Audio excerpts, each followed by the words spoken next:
And hello everyone, welcome to USFC 170. We will get started very shortly. I know I'm just ever so slightly late. I had to make some brunch, and that's why, but we're here now. Gonna join the commentator's cabin and get started. I know some people need to fight early, so we're not gonna waste any more time. Captain Adler against Oak to start us off.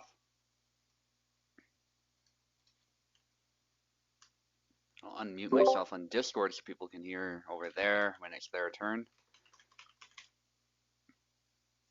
Captain Adler will start on the left. Oak will start on the right.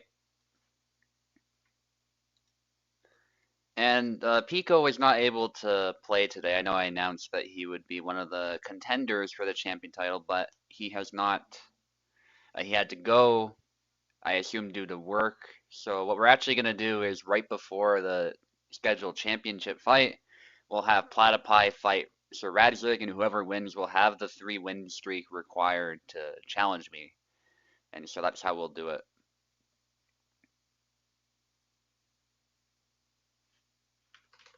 Just gonna ping the guys, make sure they heard that. They are fighting.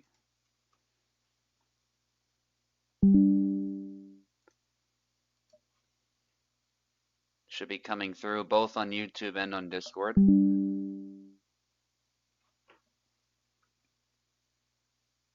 Captain Adler is here. If Oak doesn't show up for some reason, I know Clemino needs to fight ASAP, so we can have those two fight as well, but it looks like Oak is here, so all is well. Let's get in the game.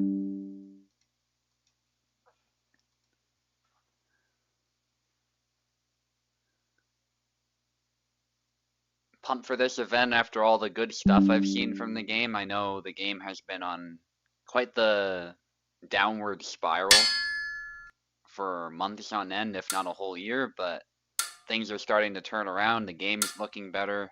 Coop will listen to some of the feedback, which is great. So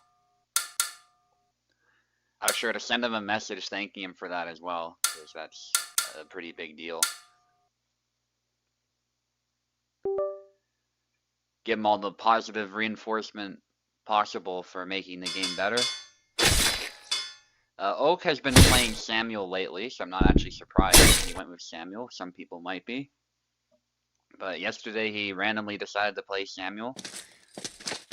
He has some experience, but it was still a surprise, I would say. Nice exchange to start us off. These two players are fantastic, by the way. Captain Adler, obviously less experienced, but he, at this point, has played tons of tournaments and beaten many people, so these two can definitely fight on equal terms, but defeating Oak for anybody is not going to be simple. He is one of those guys who just knows how to punish you immediately if you make a small mistake, so...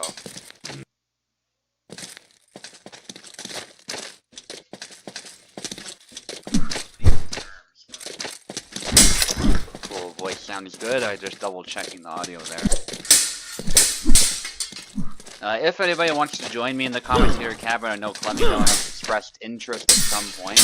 You can always feel free to let me know. Oak got Blade Beat, but was still able to parry, although Captain Adler eventually forces that attack through. Samuel is very good at returning to guard really quickly. So you can think there's an opening available, but there actually isn't one sometimes.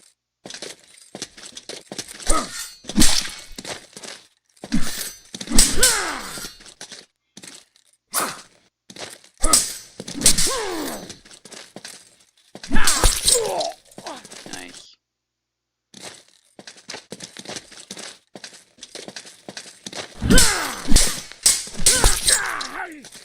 Yeah, beautiful hit.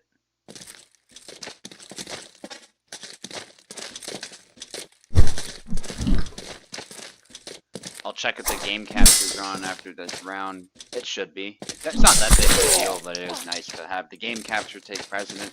Oak is taking quite an advantage here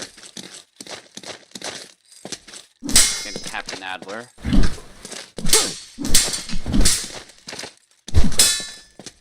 Good exchange again. And Oak with the stab to the shoulder, not the face, so it didn't quite kill, but it did do some damage, and the follow-up hit as well. But Tarnowski is kind of tanky, so sometimes these blows will not kill. There's a hit by Captain Adler, but yeah, he has to follow up to finish. Probably didn't help that he had been injured previously.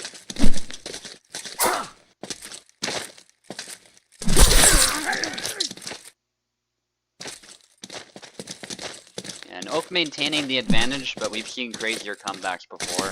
Although trying to make a comeback against Oak for anybody is not going to be a simple matter. And there we go. Oak is able to also get a clean hit and actually win the trade.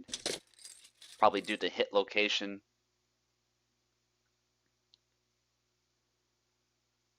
Okay, I'll just... Oh, somebody went back. That's fine. I'm just gonna take this opportunity to double check the game capture while I switch the names. Yeah, capturing Hellish Quart, beautiful. It's more of a visual thing. Obviously I was capturing the game regardless, but looks better that way. You don't have to see OBS every time I alt tab.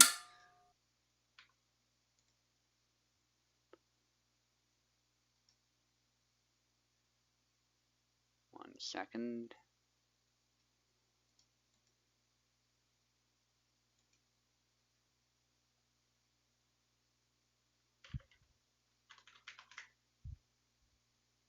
Okay, go ahead.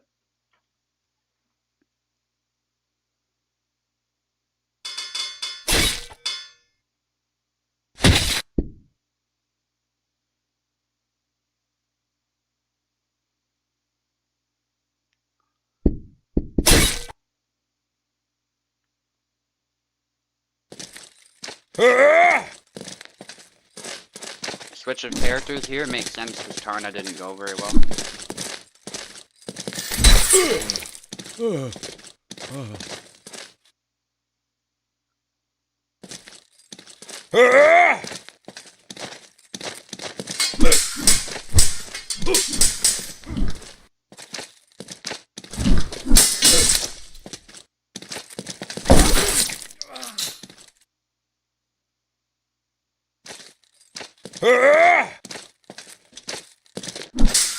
So, Samuel, I think, tends to be a pretty good counter to Connor. But, if Connor is played really well, he can be very annoying to fight against. His weaknesses are also kind of annoying to fight around for the Connor player, so it can go both ways, but the lack of weaknesses for Connor,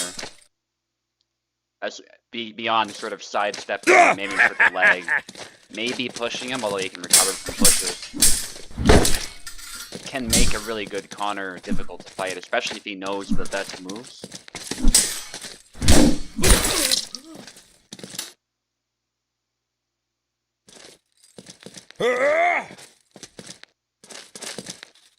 Clemino was close to getting a title shot, as somebody asked when he's going to win the championship, but I think he has a prospect. He's shown that he's able to maintain a streak. So.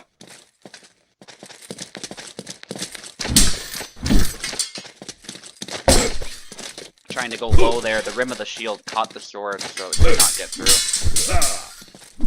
Sometimes you can blow through the rim of the shield, which makes sense. That's kind of the peak of the shield, so to speak, because that's where there's less leverage to work with, but sometimes in this game that will not work, so you can't really too much. You gotta still aim for the openings, not the shield directly, unless you're using that to set up a future attack.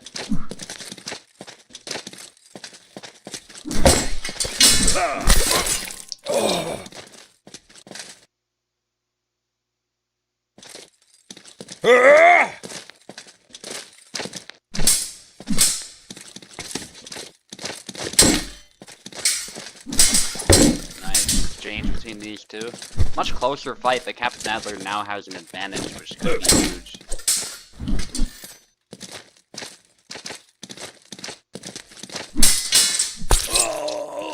Nice hit though by Oak.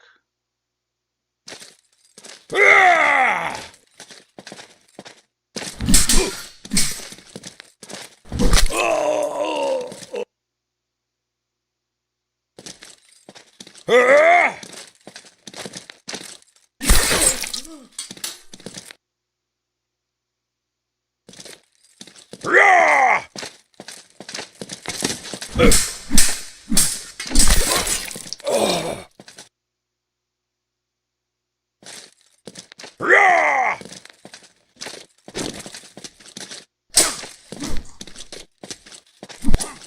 down to the wall.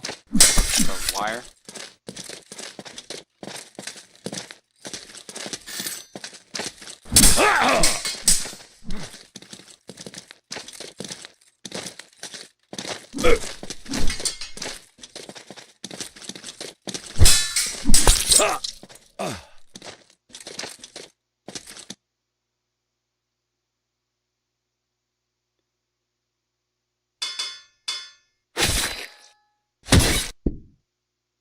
Okay.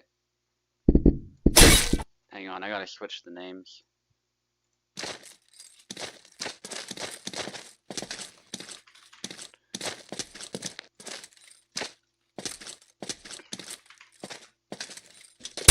Go ahead.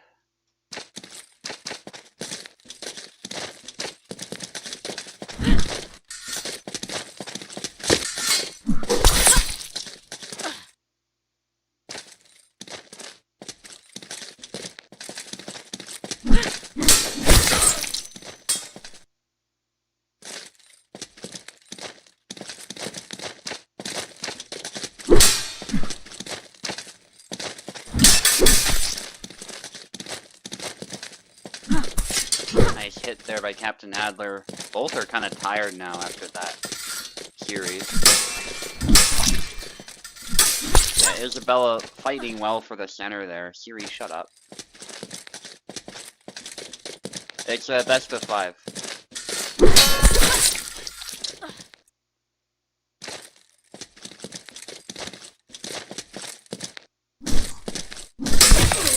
Yeah, Siri was about to blabber about something because I don't know, I said some magic word and then it freaked out. It was funny.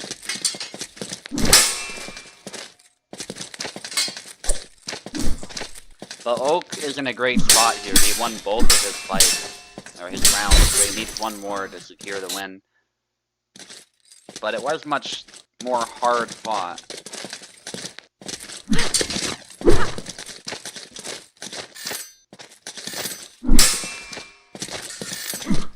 Isabella can be quite a challenge for any character, although Sam is often regarded as a counter. You might have to be a little more creative with creating your opportunities with Isabella to make this matchup work. But so far, Captain Adler is making it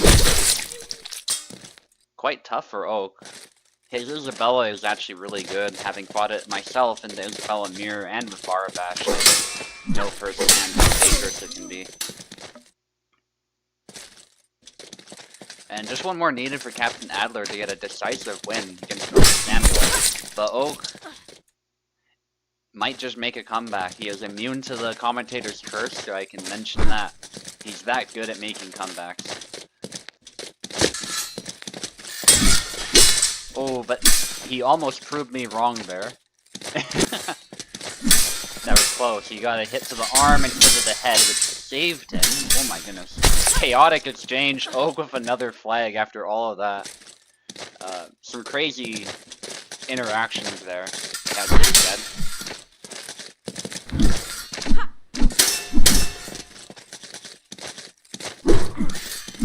And Oak is still fighting it out. Will he complete the comeback? This last flag is the hardest of them all. Regardless of if Captain Adler can win it or not. Oh, and there's a hit to the body, but not the head, so no kill just yet. With that move in particular, anyway. Nice exchange again, and the upcut catches Oak's blade. Definitely hard fought there, but Captain Adler got it. Oak was not quite able to make the comeback, so we continue. But Oak is still in a good spot here. If he continues playing like that, it's quite possible he can run away with this still. Captain Adler sticking with Isabella.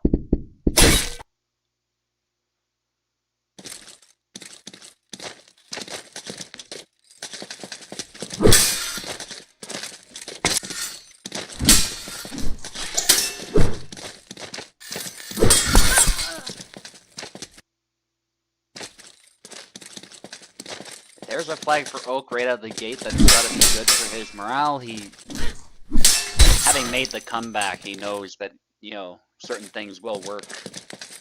Despite having lost the initial duel.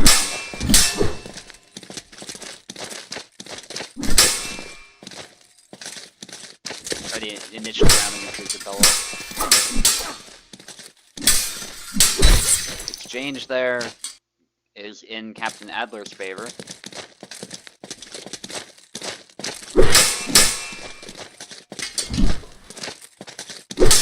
Upcut doesn't quite work.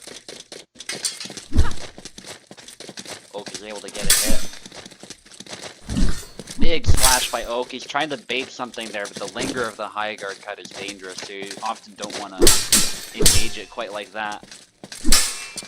Upcutting the thrust, but Oak does the right thing there, moving to the side. That thrust does not have very good tracking, so you can get to the side. That can often help either defend against it or even reduce the damage, because it's grazing you instead of hitting you properly.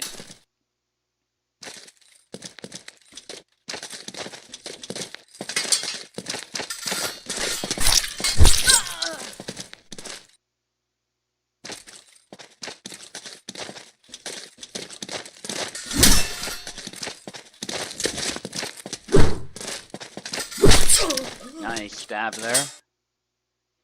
And Captain Adler's making this competitive. If he wins another one, it'll be 2-2. Nice series of hits by Oak there. He gets the initial down forward X, that snap cut lunge to the hand there, and then he follows it up.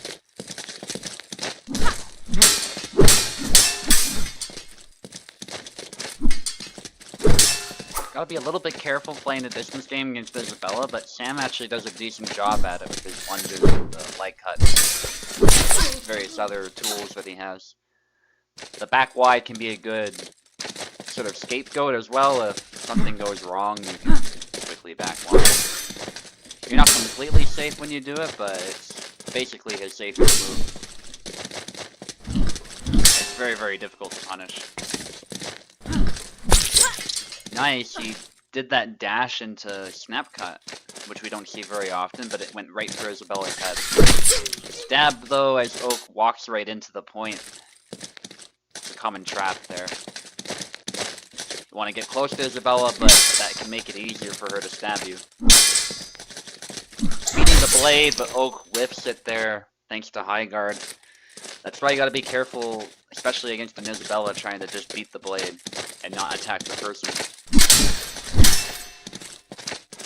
And actually another close one. All the rounds between Isabella and Sam have been close so far. Back X there by Oak, and it's down to the wire. Oak can still win this pretty decisively. But he's gotta get the win here, otherwise it'll be 2-2. Captain Adler playing it tight. He doesn't want to overextend, and he actually doesn't there. There's a good bait with the thrust into the back X. We're switching sides again.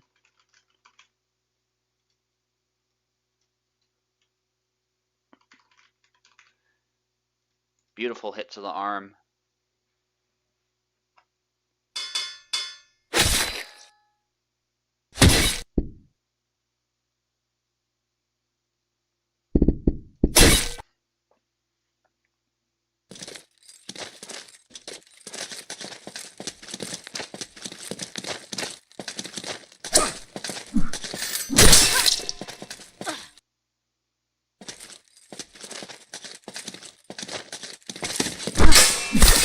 Nice parry with the X cut there. It's a slow move, but that's actually one of the utilities of it, is that you can use the startup Moulinet to parry the initial attack and then come in with the cut. Thrust there by Oak. Making it 3-0, it's pretty decisive. Oak wanting to get an advantage right out of the gate, and he does. Nice aggression to get initiative back. Captain Adler now having to weather the storm, but there's a snap cut to the arm. Isabella is one of those characters that can really shut you down instantly.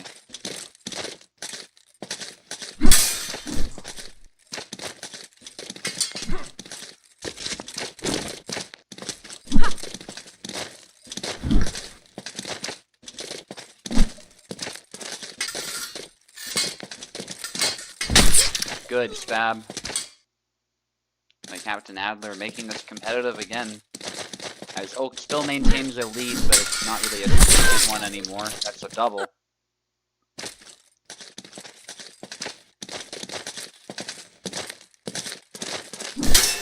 Lunging in, nice exchange of cuts. Oak not quite able to get a hit. Goes for a sidestep. Captain Adler matching the footwork well. Although the thrust, however, misses, you gotta be very careful against a lateral moving foe.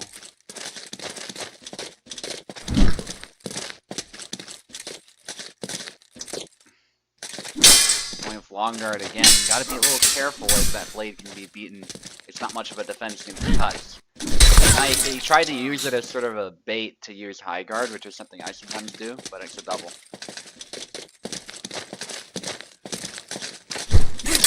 Ooh, interrupts Oak there, that was good, but not able to secure the kill.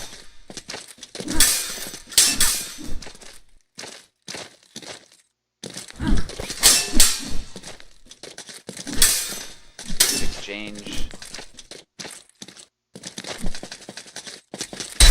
And a sidestep by Oak. Breaking up the tempo a little bit and going low.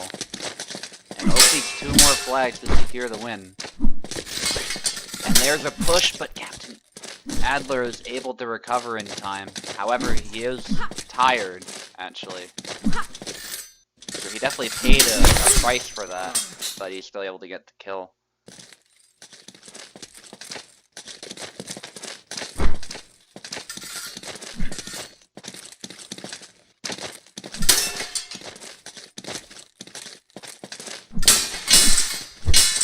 Nice blade beat of the stab. Goes low and barely blocks it in time. The high guard cut attempted to punish that, but not quite. Sidestep X again, very good move. 1 more needed for Oak. Going to the hand, not quite able to get the hit. Good exchange again. Oak keeps pressuring. Captain Adler seeing a little bit of weakness there. The upcut out of measure as Oak is able to get out of the way. His opponent will not be able to last much longer with that stamina in the long exchange, but it looks like Oak is kind of forcing his opponent to play that game. So it'll be up to Captain Adler to secure a kill relatively quickly. Unless Oak gives him a chance to recover, which might also happen. That's a double.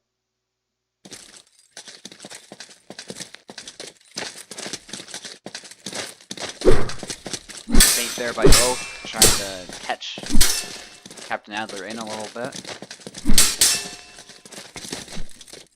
Another feint. Goes forward with the cut there, brave move, but not able to get the hit. It's another exchange, but Oak finds a nice angle. This is a great way to hit Isabella. We'll go for that sidestep, and that hit was devastating, as was the follow-up. And Oak takes it, but a nice close fight to start off the USFC. Now we have Clemino against Max. I know Clemino needs to fight early, so we'll get that fight out of the way ASAP.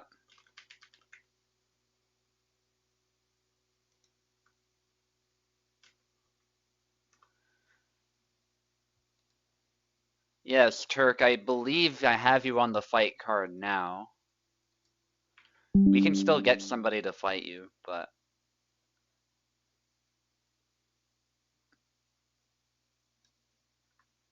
Here, I'll post it in the USFC so that people can see it. It hasn't changed that much. The only change is that Turk is on it. We need to get him an opponent still. And let me just check the statistics out of curiosity to see if he's on a streak or not. Because I think... Yes, he is on a streak at the moment. I think...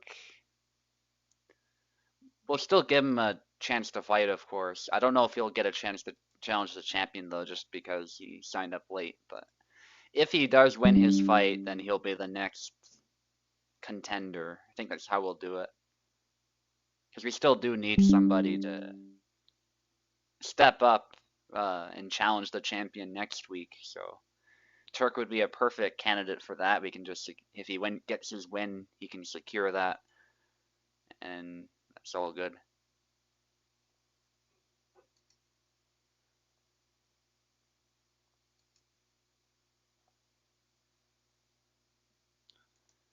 Okay, Clemino is here. We could also get Turk to fight Clemino. That would make the most sense if Max doesn't show up in the next minute or so.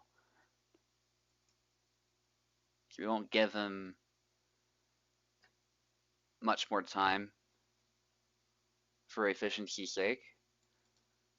But if Max will need a fight in the future, we can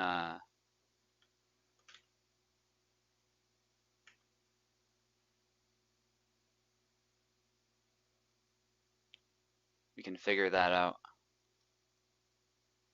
Thanks for the ping, by the way. I forgot to ping him, so I'll give him a bit of time.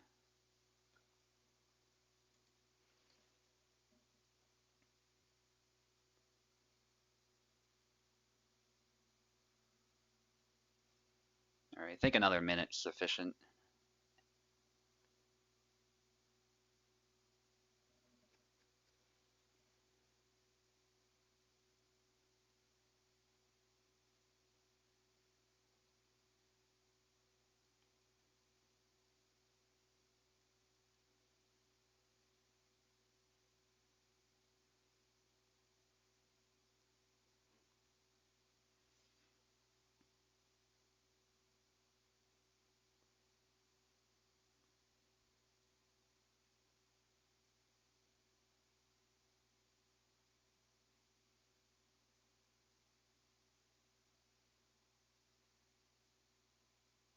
All right, give him another 20 seconds or so.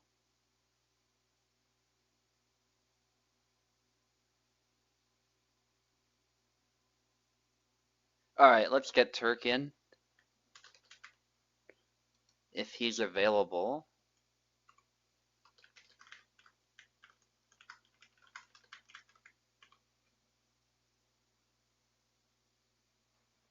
You know, Turk, if you are around, you're fighting Clemino at this point. Unless Max joins, like, instantly. I'll put Max at the back of the fight card.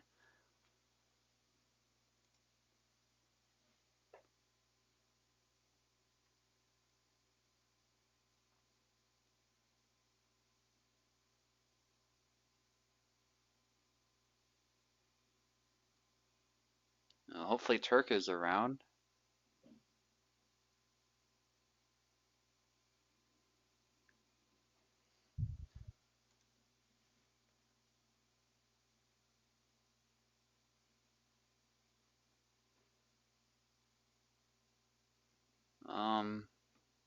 Yeah, no response from Turk. It looks like he's currently got his notifications disabled. So he's probably away or busy or something else.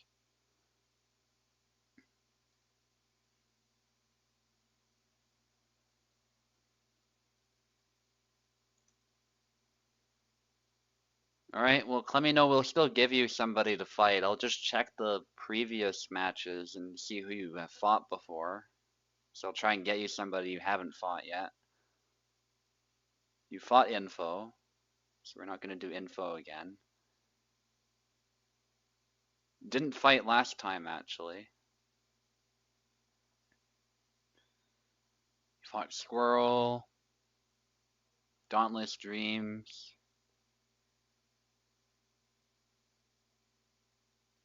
Yeah, and I think that was your first fight. Cool. So we could put you up against, I don't know, a beer, I guess. If that's fine with a beer. Let's see if a beer is here.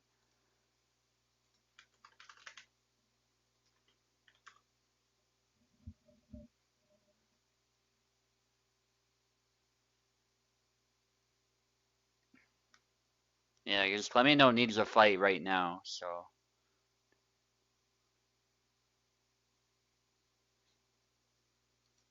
Well, he's not joining my parsec, so.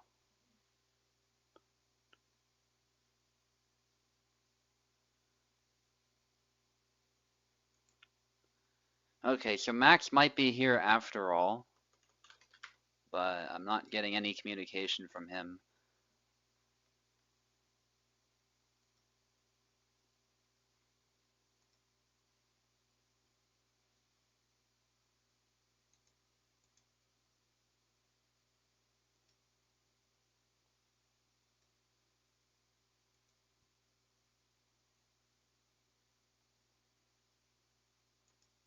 beer is not here either, so it looks like we're gonna skip. Well, actually, no info's here, so we'll get info fight, but I'm gonna have to put a beer in the back of the fight card against Turk or something at that point.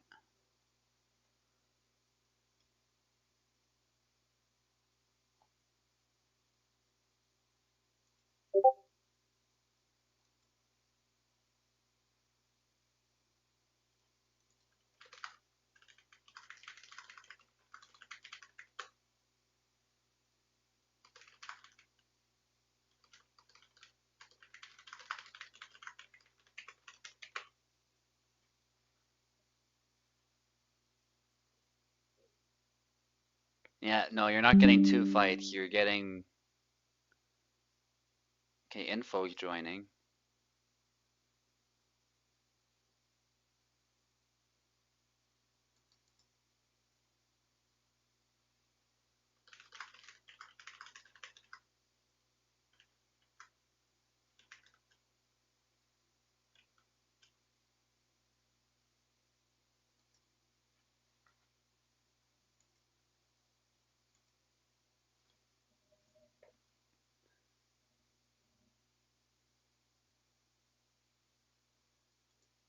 Okay, somebody join the parsec, please, so we can get started.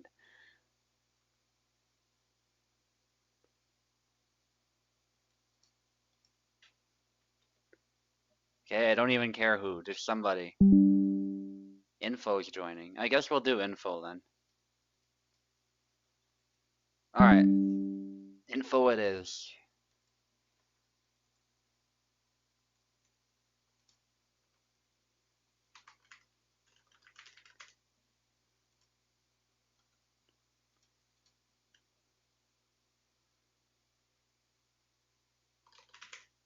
And Max will fight later, I suppose.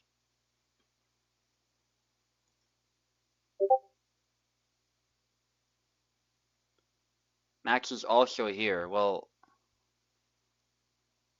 Oh, okay.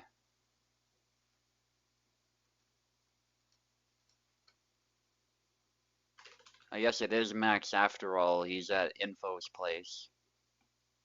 Alright, that works out then.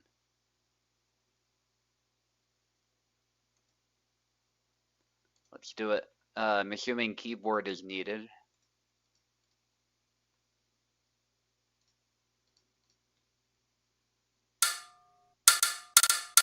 Sorry for the wait, let me know. Some people haven't been responding, including a beer, so until like recently, so. And Max as well wasn't responding and info wasn't, so. Take the left side, Clemino, you're on the left. If you need keyboard, ping me. Yes, okay. Go ahead, click the window if it's not working, cool.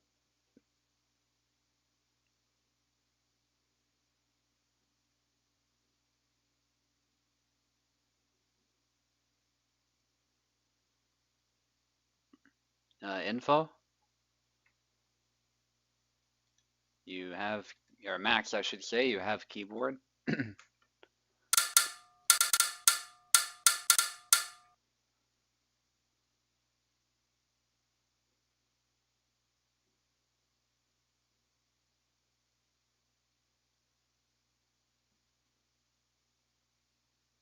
uh,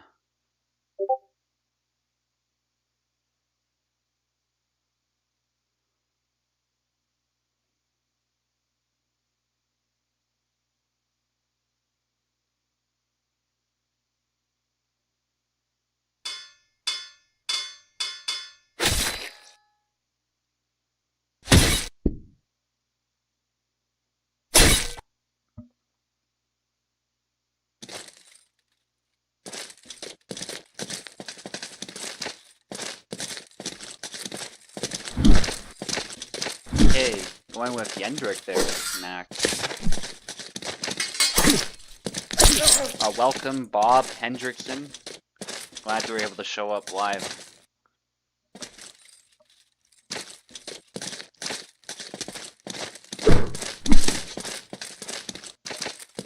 Okay, Clemino's going with Barabash, which is a new pick. I don't think I've seen that before, but against Yendrick, that's a pretty damn good pick, I would say. Barabash's plan is pretty simple here, just to close the distance, use his explosive movement to get to the side, this sort of thing. And typically, at such a close range, Yendrick will struggle to defend himself. If the Barabash tries to play the range game, that's where Yendrick will get a chance, but otherwise Barabash will cut him to pieces. In general, Saber in this game anyway is a pretty good choice against Yendrick. Not just Barabash, but think of any Saber who has the ability to get close quickly, and they'll do well. Even Laszlo. Or Saba, even those characters do pretty well. It's funny that I'm saying even Laszlo. He used to be strong, but not quite as strong as he used to be. And right now, Clemino is just making quick work of this Yendrick. The jump is really reckless. The move is done from too close in as well, so the half was able to hit, but not the axe head. And that's the other danger you can run into as Yendrick, is you're not hitting with the axe head because you misranged your attack, and it might not have the effect that you want it to have. The snap cut does connect, but Yendrick is able to power through it and still get a hit of his own after that sequence. They both have taken a hit at this point, but Barabash is quicker to the punch. Clemino with a decisive early victory here in round 1. Max will need to change something. Whether that's the character or the way he's playing the character. Yes, we use Parsec for these tournaments. Sometimes Steam Remote if Parsec doesn't work, but typically Parsec is favored.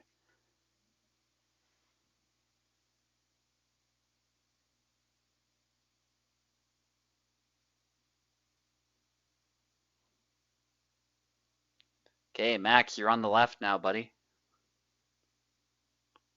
Click on the window if it's not working.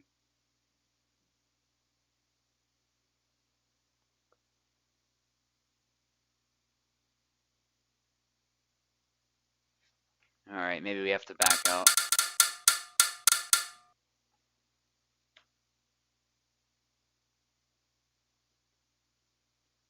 Max, take the left side, please.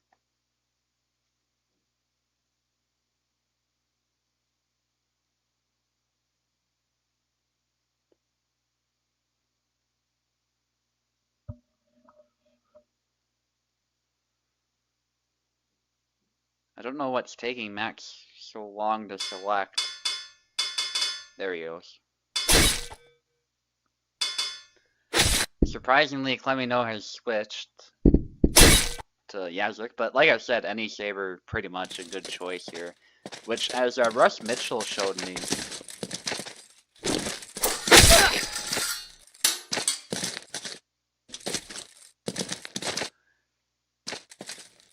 the Fokosh in real life actually has an advantage on Saber if you use the distancing of it properly. You block the axe head and the power of the blow coming in is pretty substantial. And the reach that the Fokosh enjoys, so it actually is a IRL a great weapon, but if it had all the tools that it has in real life in this game, it would be pretty monstrous as a weapon. Perhaps quite broken. The punching combo he has is bad enough as it is. Imagine if it had even more options like that, and you could see how quickly how that would be frustrating in a game like this. But Yendrick does one thing really well, and that's breaking through guards and, you know, causing chaos, so...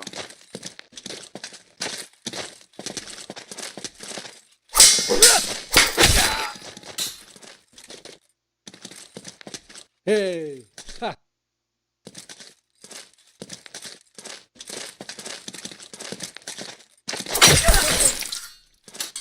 And a double.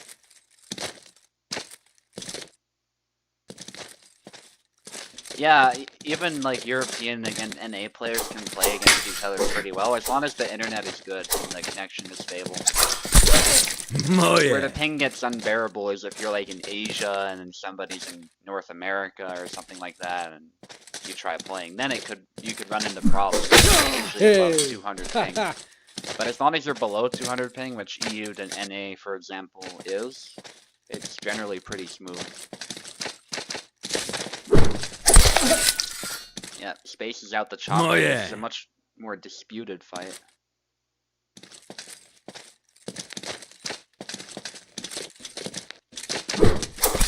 Good stab. Yeah, it's due to technological limitations that the game doesn't have, like, native multiplayer.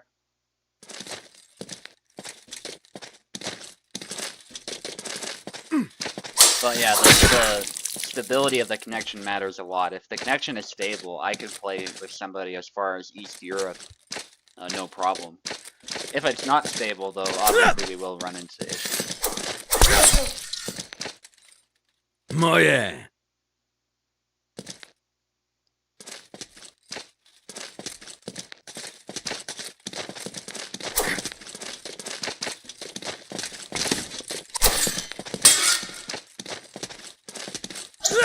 Nice. Hey. And there's a chop.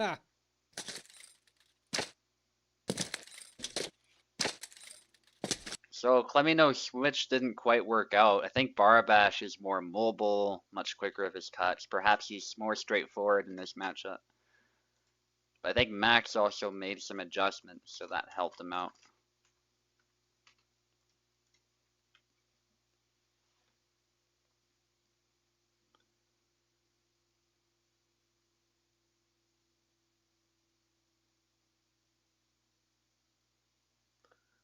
Okay, switch sides, Max. You're on the right now.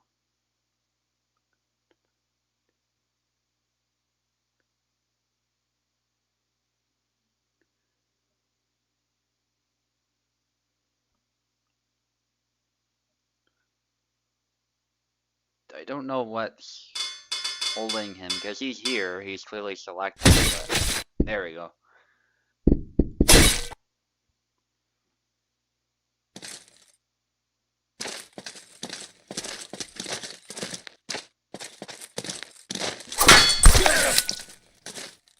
Nice.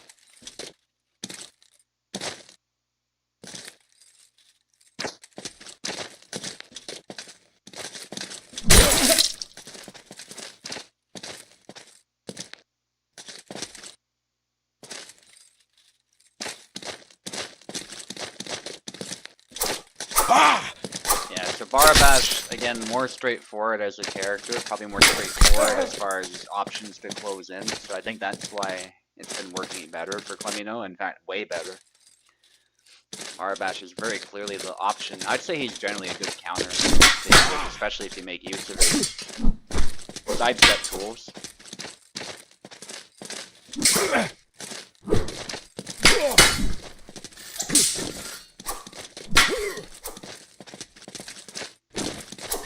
Good sidestep again. The squat is not able to connect because of that.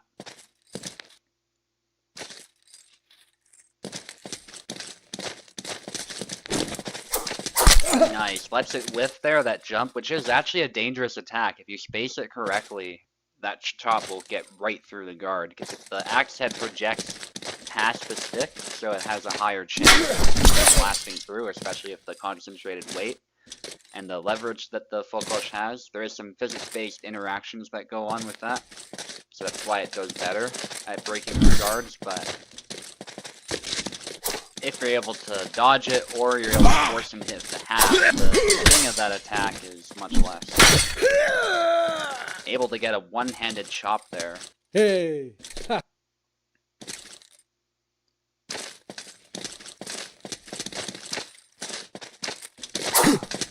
Sidestep, snap cut, nice exchange actually there. Hey. Blast through the guard again.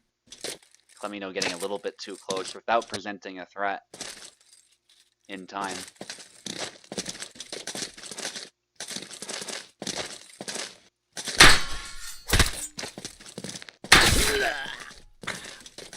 And another hit there. Hey. You might be looking at a comeback for Max. It's very difficult with Yendrick to make a...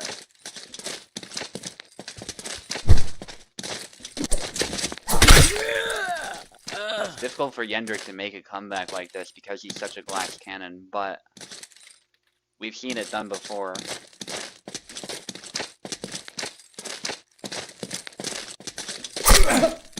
Oh, a nice hit to the head. Let me know he's able to take it there. Crisis averted for him.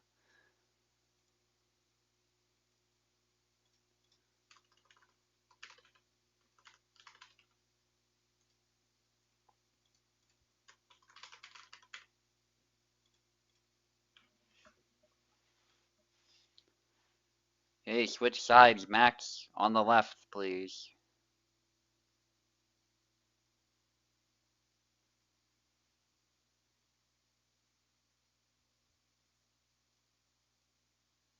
Not sure what's taking him so long, but I'm pretty sure it's working. That's why he's not mentioning anything.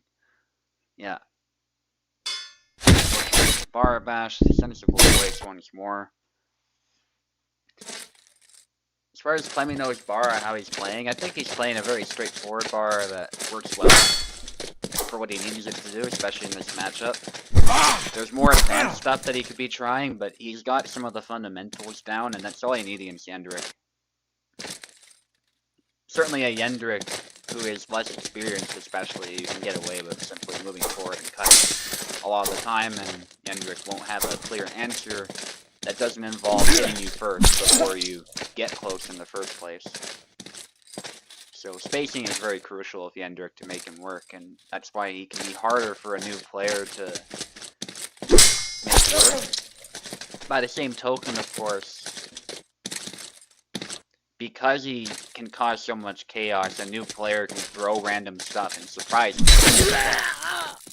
I think generally speaking, because he doesn't have the same defensive utilities that the sword characters do, he will struggle. So even a slight mismanagement of the distance there can be trouble. In this case, he was able to get a punch after that, so that was good. But the half hit, of course, not doing any damage. Another half hit there, the belly lunge is drawing some blood. Barabash will have a bit of a concussion, but he's not going to be killed. Rattled a little bit. Nice trick shot, very tough move to land. But that was a good situation to show off a little bit because Clemino had already hit his opponent and had a clear advantage. Nice, trying to punish the width, but I like what Max was trying to do. He was trying to set up a bait there and move back with the chop, but wasn't quite able to secure that hit that he was looking for. Thunder Punch, just go straight in. Sometimes that's what you need to do. And Max was not at all ready to block that attack. The chop only hit Barabash's left arm slightly, so not a really dangerous hit. The belly lunge there doesn't trade super well with the chop to the head, though. That is the one danger with going low like that, is that you can quickly be punished with a simple hit to the head. Gotta be wary your opponent's not presenting a threat. They both taunt there. A cut there is beaten by that chop. And so if you want to defend with Yendrick, this is one way to do it. You use single tempo actions. That means you're in one move, you're essentially both defending yourself and hitting your opponent. That's something that Yendrick does excel at if you master him. We're seeing a bit of that from Max right now, and he's starting to make another comeback. Clemino's going to want to put a stop to that, and he does there. The width out of measure was too slow, and Clemino simply punished it. Alright, sorry about the wait, Clemino, but your fight is done, and you have won. So, congratulations, and good fight to Max as well. Good effort. Info will be fighting a beer now. So, stay on, Info.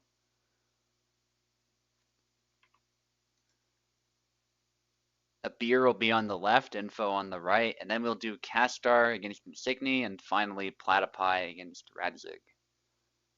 And that will determine who will challenge the champion in the future, and we'll get Turk an opponent, of course. So not to worry, Turk. If somebody doesn't show up, you will be first in line to fight. Just to make things easy. And if we still can't get you a fight before your scheduled fight, we'll still get you somebody to fight who maybe has lost a match or something like that. Okay, a beer will take the left, info will take the right.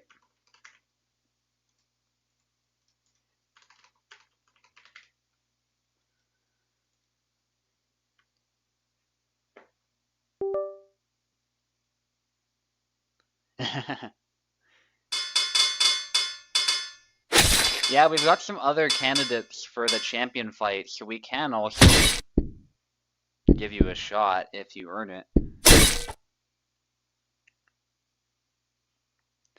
I was thinking if you win the fight this week, you'll be the candidate next week, because we got like 2 other candidates vying for the position right now as well, but we'll see. You can also fight the winner of said fight for the chance as well. There are a lot of options. Info is good to go. I'm not sure what's up with a beer.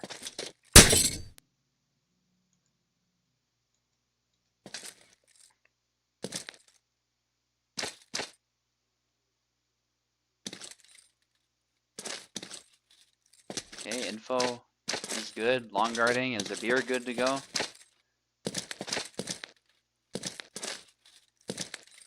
Don't know what's up with the beer.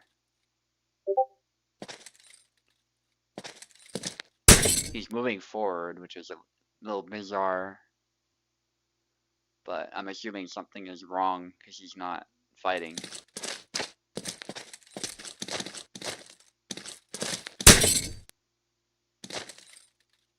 We can if somebody's available, but otherwise no, a beer. It just is what it is. Yes, we'll give you Dion Grouse Turk, I guess.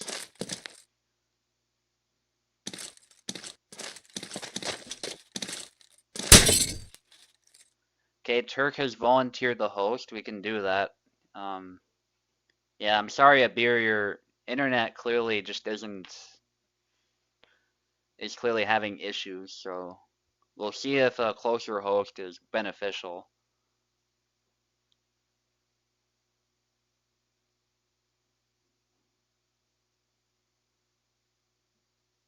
Yeah, I believe that. Perhaps your ISP is causing some problems. It could be artificially slowing your internet down. Even though your internet is generally fine, there could still be something going wrong on your end that's not really in your control. So I would have a chat with your ISP about that because that is really annoying.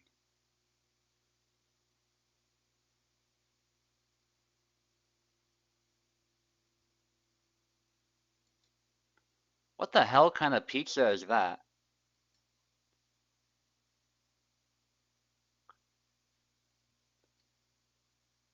Let me show the audience this. Actually, I guess you guys can see this now because we're out of the game. What the fuck is this? What? That's not pizza. I hope there's no Italians watching this. They probably started vomiting.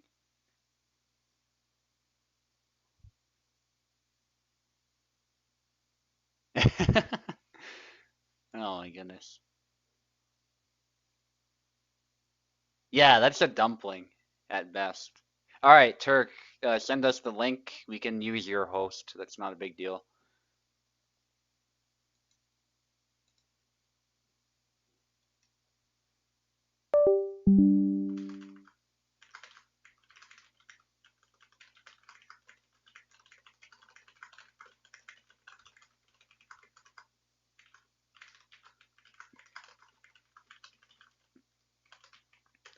7 flags. Just make sure Turk sees that. All right, let's join the parsec.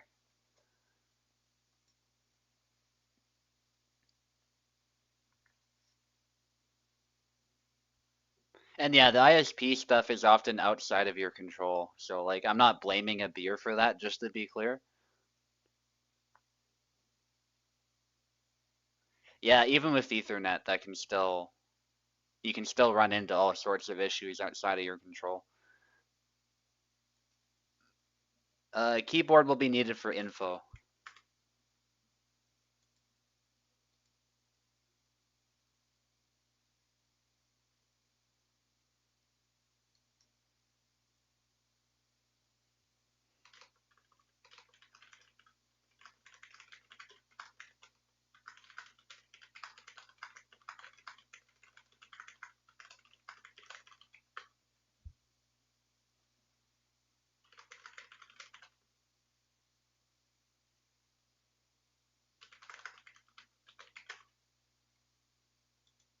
Alright, I've got the parsec screen up now. Hopefully things work.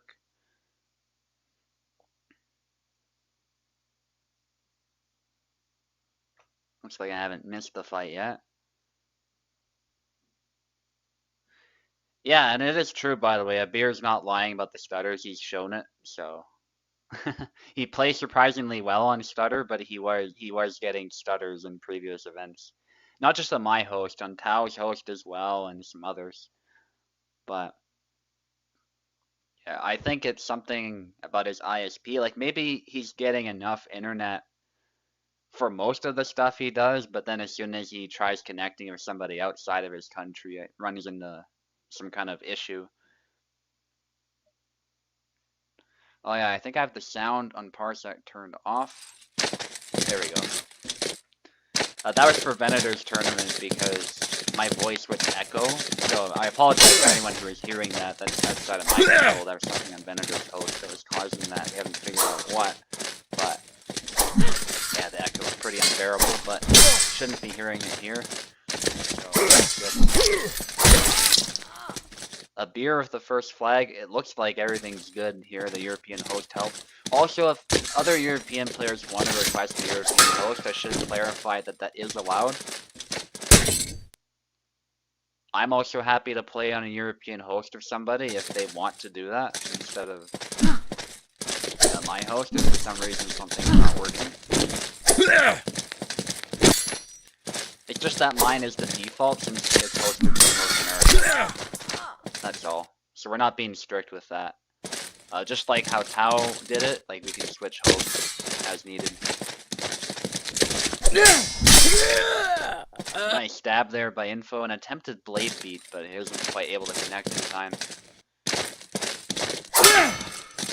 Host does look good, slightly pixelated, but it's not a problem. That's pretty normal. So it's running really smoothly, so that matters.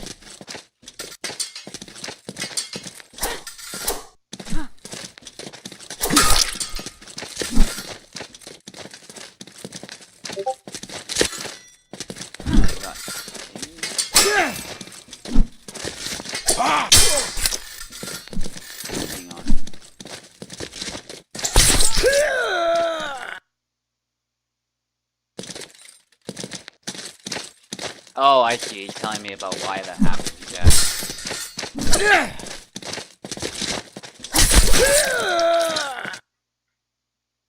Yeah, there's like an option you can disable for that, which I have disabled, but...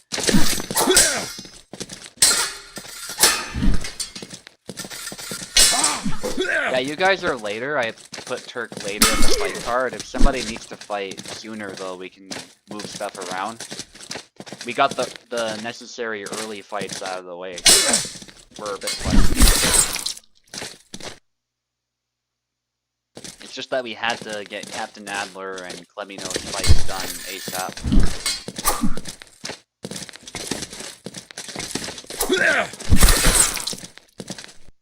Got time. Yeah, it's probably best to stick with the schedule if we can, but... Yeah, Dion can let me know. Looks like Dion is from Europe, so you guys can also play on Turk's host if you want for that fight. That would probably be better. Nice. Abir just doing the right thing here, more or less, with Barabash, closing the distance. It's a double. I think Barabash is still still a favorite in this matchup. It's not unwinnable for Marie anymore. Marie's definitely do some things. Threaten Barabash, but I think Barabash's tools just happen to counter rapiers really well, so still a pretty clear advantage for Barabash. Info has to play really precisely here. Good exchange there, but that hit from Info could be pretty devastating. There's a hit to the arm.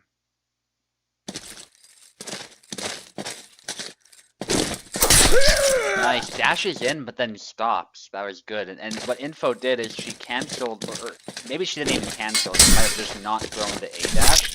And then what she did was she did the jab, the B thrust.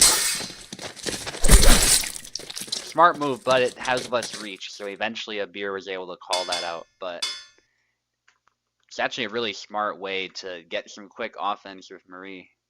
And you can cancel that B thrust too, so that helps. Okay, switch sides.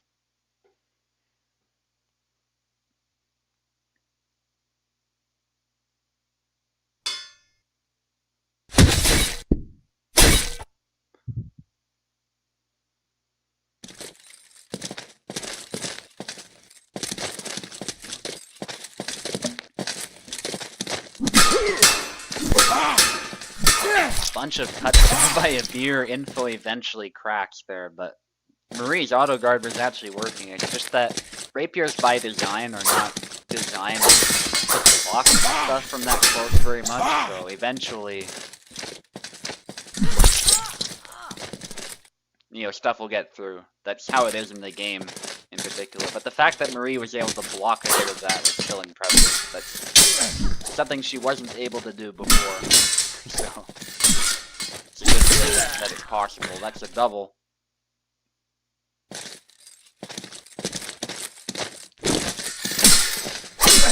Blade beat. Kabir does have to get a little bit closer to secure a hit. Nice. Kabir went for a snap cut, but he was very flat-footed and out of measure, so Info punished that immediately.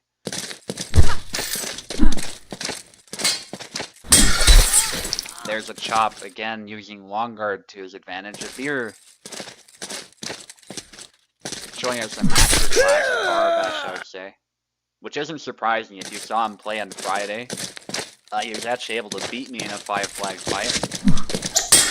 It was very, very close, but he managed to snag that victory.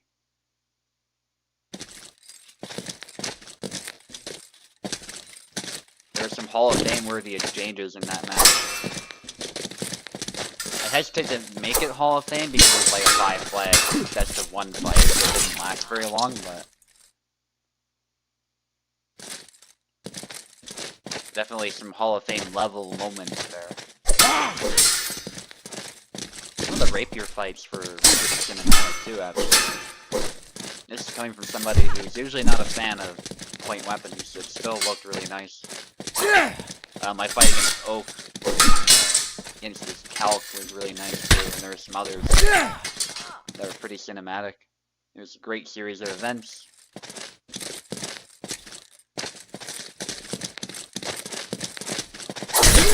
Double. Abir needs one more to secure a second victory. A lot of pressure on Info here to maintain that distance. Abir did not do the chop in time, it looks like. He's moving forward. I think he wants to grab or something, but against somebody like Info, you really don't want to ever go for grabs. It'll probably be you who's being grabbed instead, like so. Info's not gonna let Abir get away with even attempting to grab. Yeah, you see, this is not gonna work, Abir. I'm telling you right now. You're just never gonna grab Info. Info is too good at grappling, ironically, despite the weapon being used. Triangle. Grab attempt, but too far, it looks like. Or Abir was too quick with the cut. Either one. And Abir still got it. But it was a close call.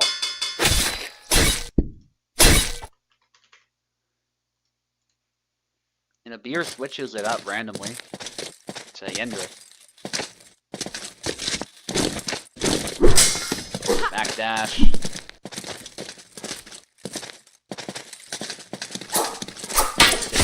Info and is able to secure the thrust there. It kind of skips up from the haft into the body.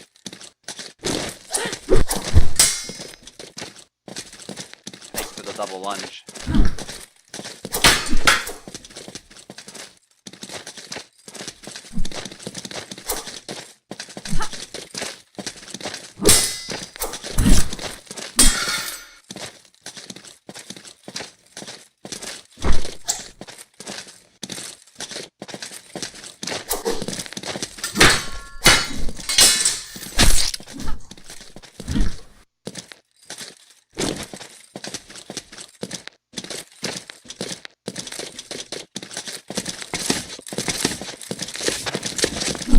Nice. And runs him through the body.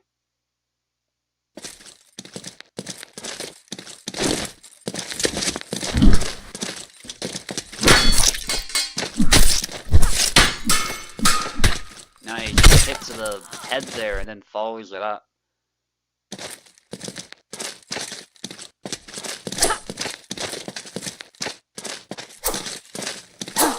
Much more disputed fight, which makes sense. Yendrick really does not like being stabbed. This is a matchup he can really struggle with.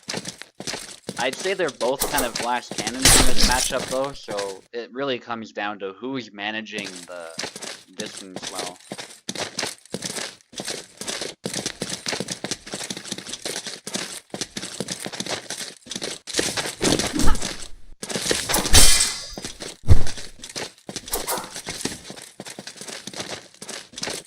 Pendulum there, but too close to land the chop. The hand protection saves Info from one of those, actually. That would really hurt your hand, but it would not get through and kill you, so.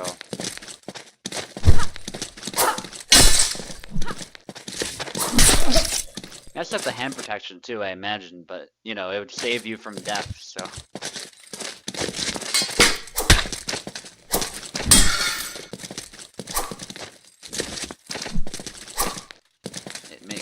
The hand protection Marie has is pretty substantial, especially because the update now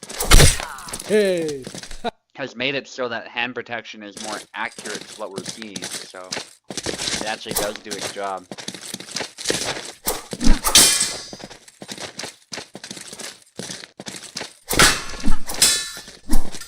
Thrust attempts to the hand.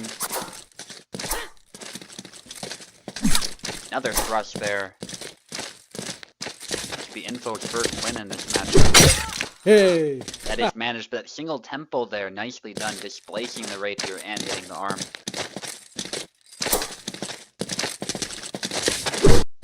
Trying to beat the rapier aside a little bit. A bunch of chops there, but out of measure. Abir does get a slight hit for his trouble still, but not a decisive one as he runs through.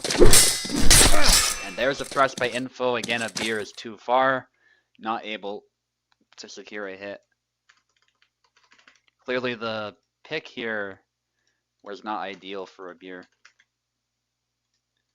Again, this is one of those matchups that can really go either way. I've seen Yendrick dominate this one too, but it's all about who's able to land the hit first.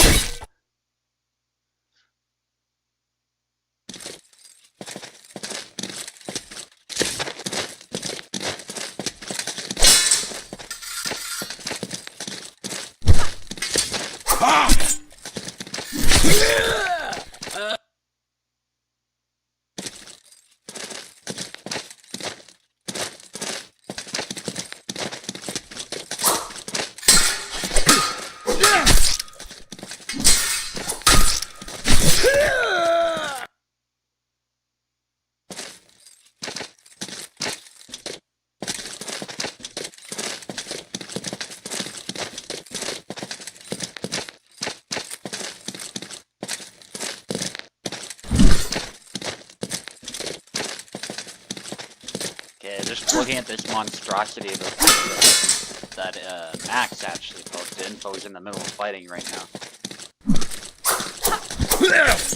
Why? Yeah, just goes forward. Keeps it simple, which is probably what you should do.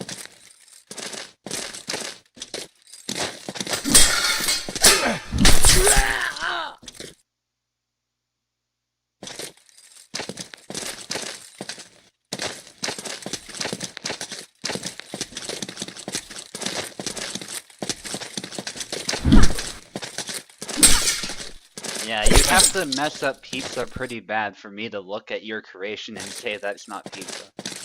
But at least they're admitting it too. They're like, what the hell? We've committed a food crime. Nice stab by Info. Info can still make a comeback here. Just has to figure out this matchup against Abir. I think the thing is, Abir is playing this in a very simple manner. He's not playing super tactically, and that's fine against Maria a lot of the time with Lara, but it's gonna be up to Info to exploit that. He's very determined to close the distance, as he should be. Info has to exploit the fact that sometimes Abir seems to be throwing cuts sort of just to throw them, and try and find a way to punish that. I don't know if the punish window is always so easy to nail, but if Info can find that punish window, it will become that much harder for Abir to actually get this done. Some cuts down low there, but they're not very effective. The triangle, though, beautiful by Info, able to get low and run Abir through at the same time. Getting Abir to crack, and then there's the punch into the grab, nicely done by Info, making it 2-2. And we have ourselves a fight now.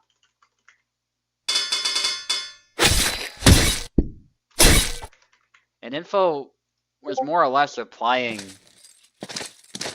my advice there. Even as I was saying it, to be honest, she was making some great adjustments to Abir's style. It's really nice to see Marie actually able to do something against Barabash and punish his mistakes. There was a time when that was basically not possible against a good Barabash. Love Marie as a meta character again. Definitely has some weaknesses, don't get me wrong. Like, it's not like she's overpowered or... And I think the disadvantage against Barabash is still there, but it's much more manageable. Info now disengaging a little bit and stabbing Barabash as he tries to go for the blade beat.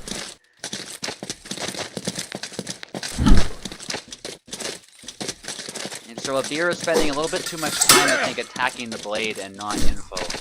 And I think a lot of it's unintentional. He's just missing the measure, if you will. Nice stab to the arm, able to at least force a double. This is pretty huge for Info getting this. The triangle not connecting this time though as it hit the hand protection, and the chop was coming straight down. And this is the beauty of USFC. You can see people over time start adjusting to each other. Oh, and Info let Abir get way too close. And from then on, the Saber has the edge. So, if you're in range to be wide, you're already too close, generally speaking. Unless you're already prepared to do a triangle or something like that. Info overextended and Abir instantly punished, making it 3-3. We still have ourselves a fight. Info needs to be very careful to manage that distance properly. Nice cut, not able to kill, but it is making Abir limp there, which makes it much tougher for him to close. The main thing Info has to watch out for now is these cuts to the hand and the chop. Sometimes the push cut as well is actually a good idea here. And he's going for some upcuts as well. Info taking your time as you should with the rapier. This is how you should play it from a distance, sort of picking Barabash apart. No reason to get into his cutting range if you don't have to. And there's the YY, able to secure a good blade beat and immediately hit the head. So Abir is looking to finish it. If Abir makes it messy, we can see he still is able to get a pretty clear advantage. A thrust there into a jab, nice by Info, another jab, but no kill. Abir still, if he takes another one, it's gonna be bad news. Potentially, they both have taken a hit now. Info definitely wants to avoid taking another, but Abir, taking 3 hits. If he gets careless, it could easily end badly. And there it is, Info with a quick thrust there to the body.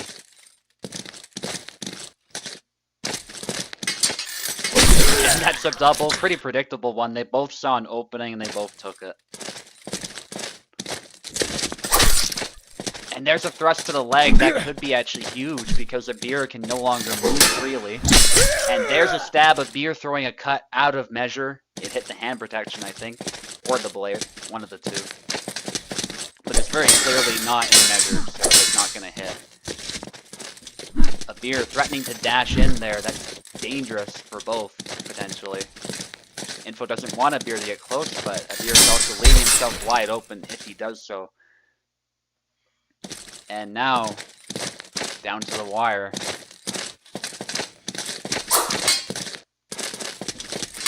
Info has to lock in, as does the beer. Dashing forward, back, trying to bait something, and then moving out. I love what we've seen from Info, but it is kind of high risk. As she's now forced into the corner, and the beer might see the opportunity and go for a quick attack, but we'll see. He's actually a little bit wary of just closing the distance, but in this case, the Thunder Punch is able to intercept the rapier, it looks like, and land a hit to the head, thanks to the triangle. Oh, and it's a double. It looked like either one of them could have won that, but it ended up being a double. Thrust attempt by Info that was so close, but a beer is long guarding at any sidestep. Nice dodge. He gets close. This is very bad for Info, but great sidestep there. Able to get out of range. So it's actually a good way to get away from your opponent sometimes, is to sidestep away from them. Especially if you can get low like that and manipulate the distance. You don't have to just move back. You can move diagonally or move to the side sometimes. By the same token, that can carry you closer to your opponent as well if you're moving in circles. But a beer is able to eventually close the distance. A very epic fight, actually, which is nice to see. But a beer is still able to get close and cause some havoc. Castar against Insigni now. I'll ping them. We could actually stay on your host, Turk. I believe they're both European players, so if you're available, let's do that. Post a link, I'll ping them. Castar and Insigni.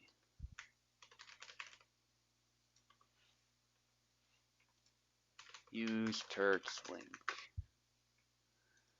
And we'll give them some time to join and go from there. Castar on the left, by the way, Insigni on the right. Yeah, it's nice to see Marie actually being competitive, but some slight mistakes on Info's part, and all it takes then there is for Barabash to close in. I don't think anyone needs keyboard, but we'll double check.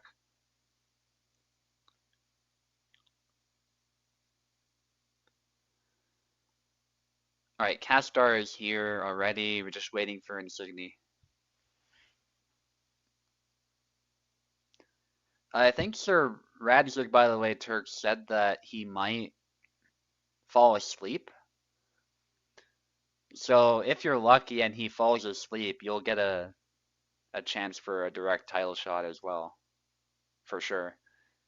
But we'll see what happens with that. Insignia is here, which is good. Castar on the left, Insignia on the right.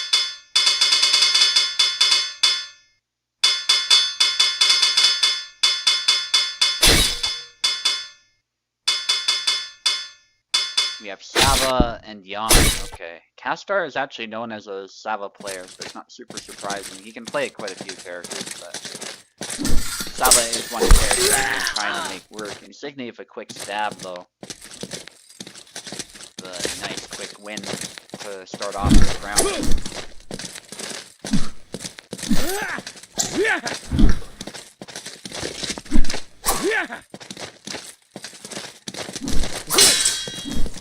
Trying to break through the guard there with that powerful cut that Sava has. Goes for a thrust with the knife, but out of measure. The thing is, I find the knife is often a bit of a novelty. It's up close sometimes, but very often it's very, very tough to make it work. Slava is more of a zoning character. The knife is just sort of a backup if for some reason that game plan doesn't work.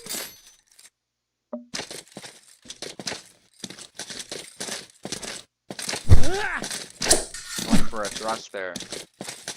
Not quite able to land it. Parries with a dagger actually actively. That was nice. And a good sidestep to the arm, making this competitive 2-2.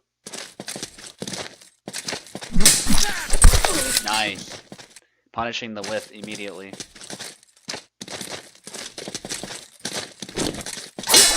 Thrust attempt. Doesn't land. Sidestep.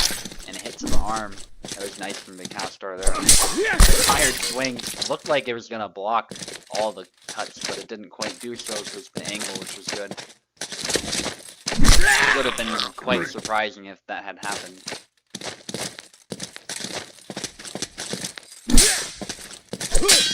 Going for a chop. And why? Insignia with an offbeat combo able to secure a kill.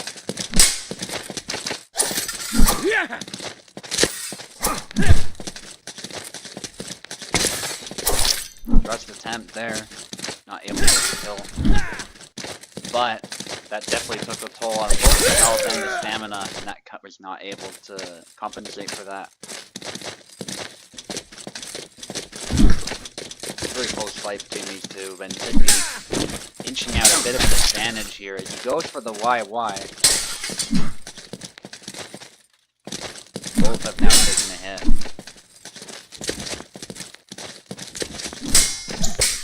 Ooh, nice exchange of the back Y, nearly hitting the head.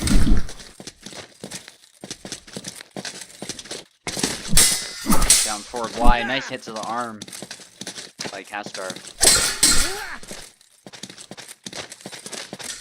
Quart through attempt there, and Castor runs right into it. Nicely done there by Insignia. Split that in at just the right moment.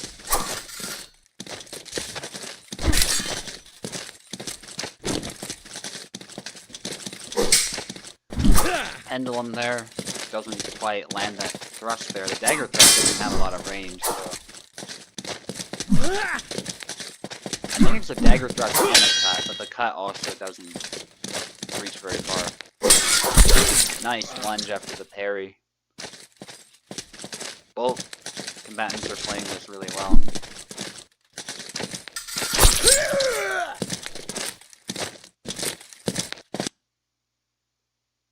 Okay, gonna switch the names.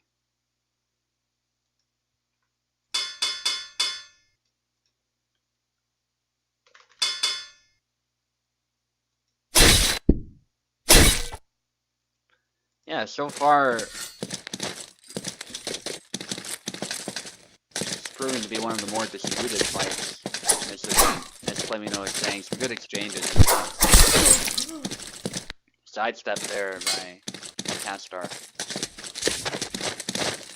Nice to see Castor active with the game too. He took a little bit of a hiatus as well, which is understandable.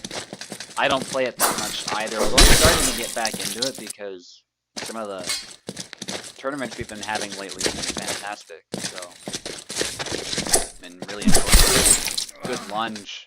Castor off an early lead actually. This could be huge. If he gets Insignia's rhythm down, he can definitely win this match and win the whole thing. And there's a nicely timed lunge, securing another kill, making it 4-0.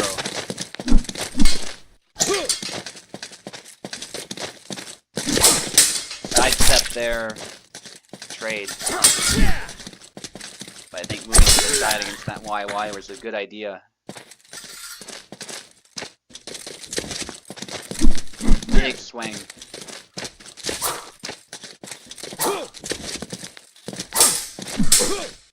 Another good exchange. Neither fighter getting clear advantage. That dagger thrust from low really doesn't have much range, so it doesn't quite work. Insignia is starting to get some points as well now. Playing it a bit more patiently. Go straight to the body there at that thrust, and it worked really well.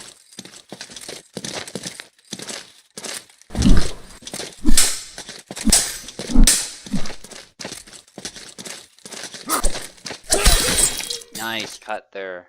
Castar needing 2 more now.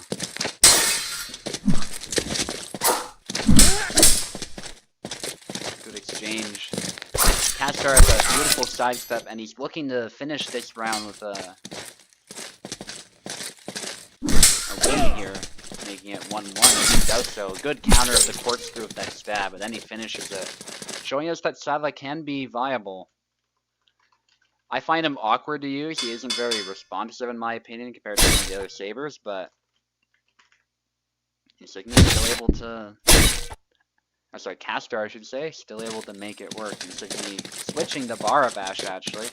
A battle between 2 Cossacks. But a good sidestep A, not a cutscene super often with Barabash, but it was the correct move here.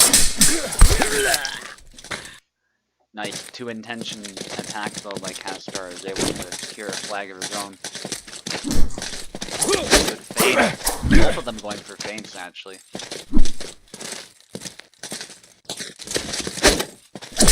Fighting over the raid loop, possibly, yeah. Since they're both Cossacks. Drops the knife. Nice hit. Yeah, he's trying to... I like what Castar's doing, but Insignia was able to space him out just right with those cuts. Castar is trying to whiff punish Insignia, but in doing so, he's giving his opponent a target.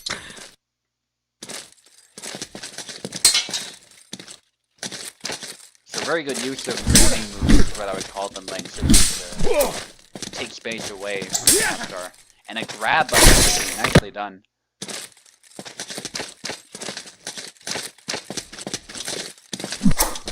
They're probably not prepared for that. Dagger thrust. Hey, but he gets punished with a leg cut, and nice pressure by Castar afterwards to secure that flag. Bit of a taunt there, then an exchange. Thrust to the hand, but not able to quite secure a kill. Big splash there as Insignia is caught whiffing there.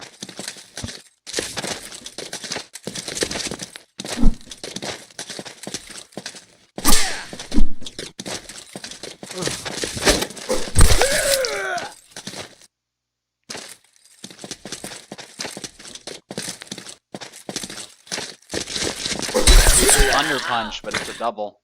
It's a double.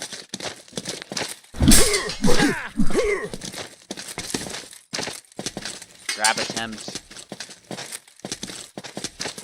Castar's not gonna fall for it a second time. Nice low cut. Sava's pretty vulnerable to those actually. But it's a double, he got hit in the head.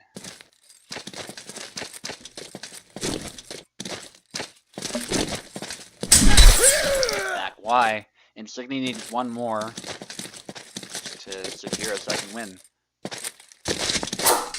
Thunder punch attempt. Sidestep by both of them. Good exchange. And they both go low as well. But there goes the hand.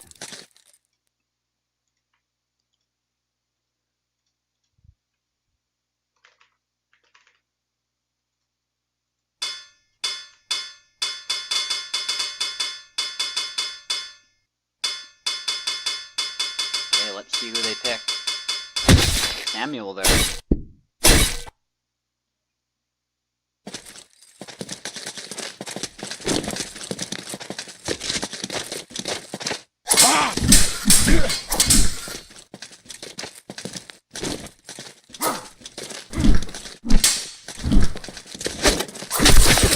Nice.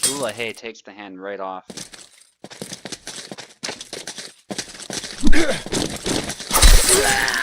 And a double.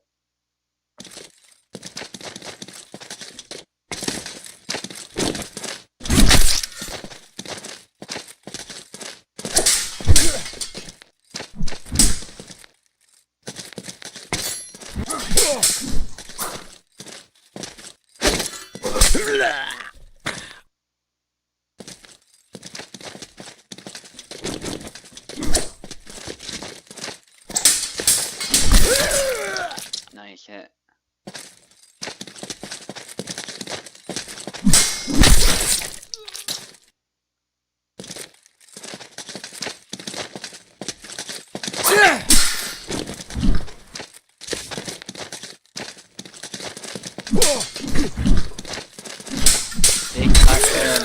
predictably, that's a double. They both sort of disrespected each other's tempo and went at it. That was often happening.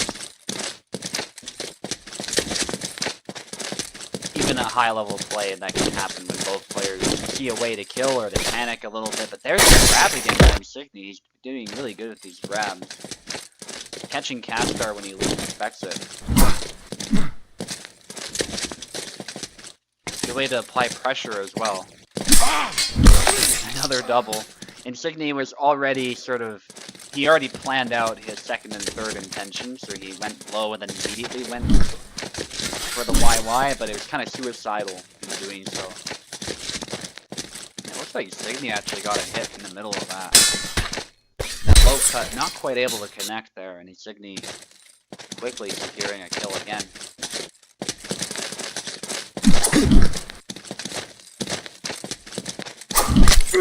Nice, allowing the leg cut to whiff this time and then punishing it.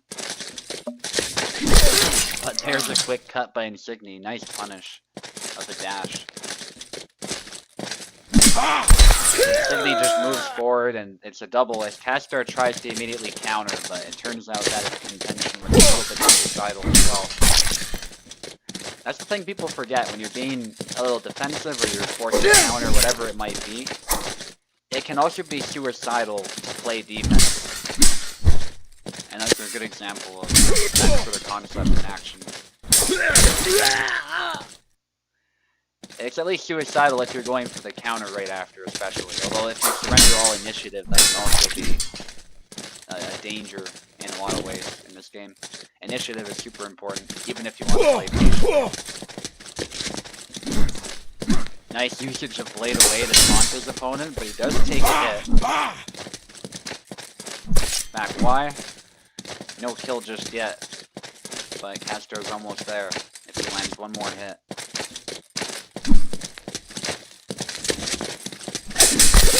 Oh yeah, but he's not quite able to do so.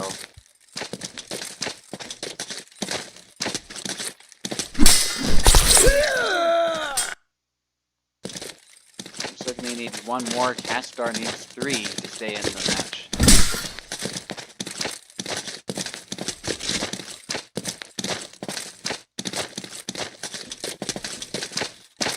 Insigny really wants that push, but he goes in with the cut afterwards, and the trade favors him in the end.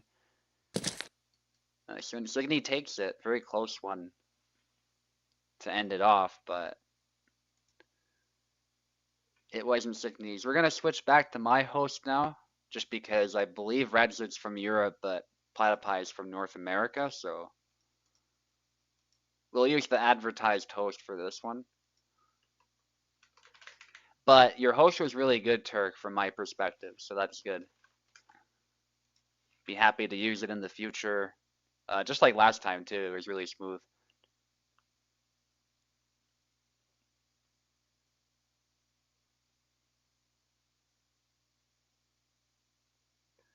Platypi against Sir Radzig. If one of them doesn't show up for some reason, we'll have Turk fight, and then we'll obviously still get a Dion the fight that we promised him at the scheduled time. It's just that the Turk is up for the champion fight, so we're going to give him priority in that situation. I saw Platypi earlier, so I expect him to show up. Beautiful, yeah.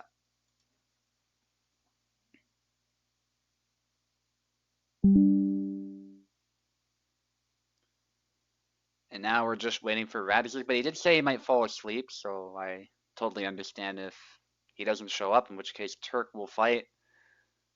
And then Turk will fight me for the champion match. In that event, Turk, we can rotate hosts since I don't think there's a neutral one available.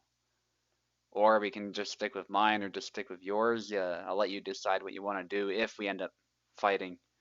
And the same will go for Radzig if that ends up happening. Platypi doesn't have to worry about that since he's from North America and very close to me.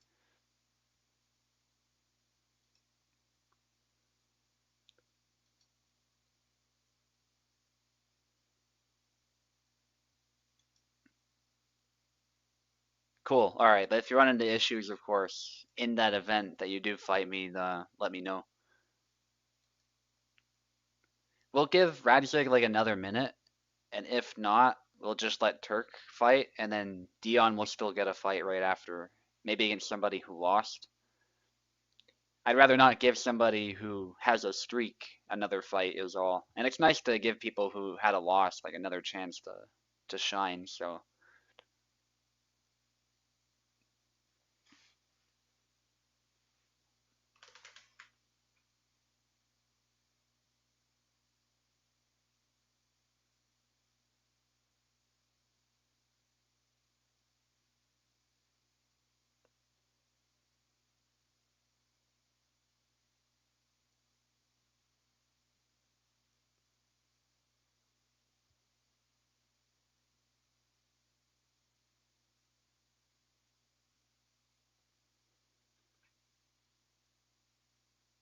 Alright, BK can fight against Dion in that case. It looks like he's around.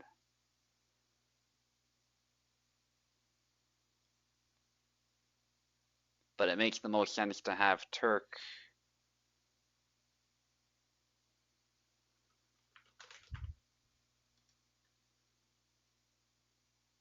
There's no way that pizza was good. You're just lying. No way. BK says he was out on health issues. I hope they're a bit better now at least. That's really a shame.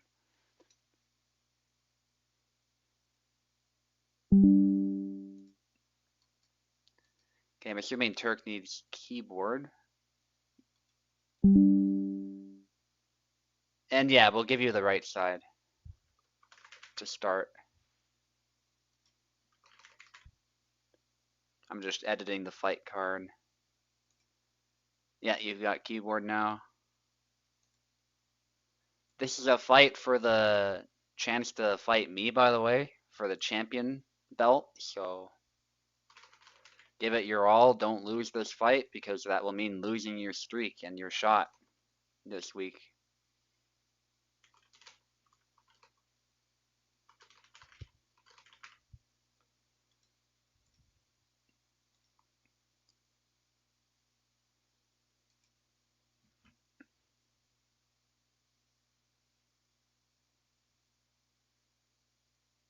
Honey, what? That's not pizza. Well, I mean, actually, honey can work on pizza.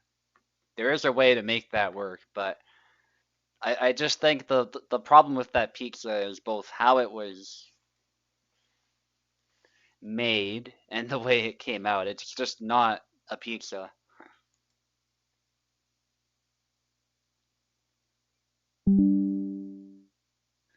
Yeah, I've actually had like a spicy honey sort of sauce on a meaty pizza before. That can work. But I'm sorry, that abomination you posted is not pizza. It's a dumpling or a calzone or something else like that. It's not a pizza.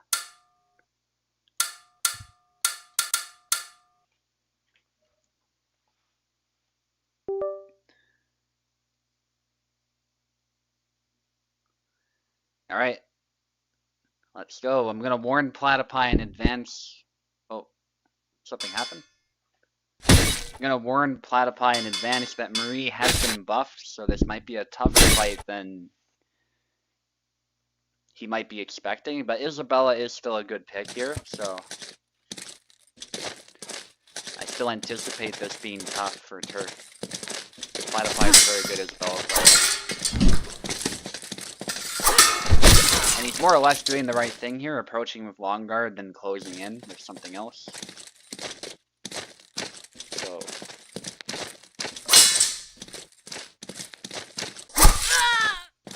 nice stab.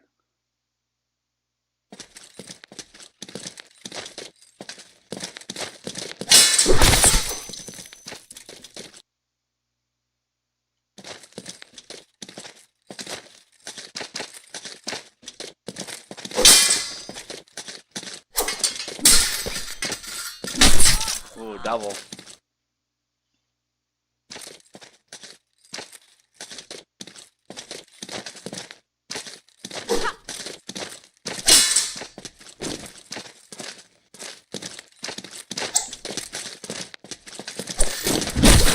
Nice dash in there by Platypi. So far, proving quite tough for Maurice, though.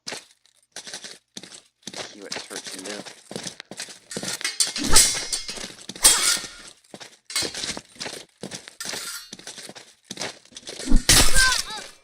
Runs Isabella right through.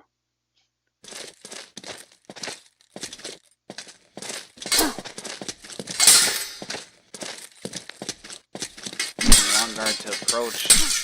It's actually quite difficult to deal with still. No blade beat from the cut. Nice try. But, oh, there's a delayed blade beat, but can't quite capitalize.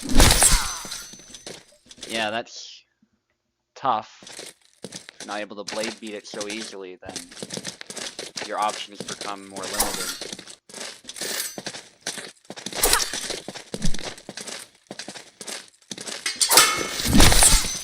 Dashes in, just doesn't respect the rapier, but sometimes that's how you want to do it. You just go in.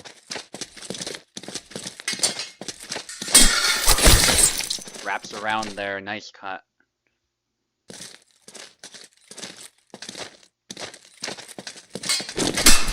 Dashes in again, but took a thrust to the thigh. That's actually in real life a dangerous place to be hit.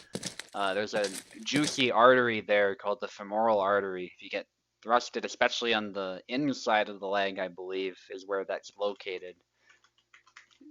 That can be pretty much an instant kill. It's not technically, like medically speaking, you're not dead right away, but you're basically unconscious right away. So it's a pretty quick fight ending.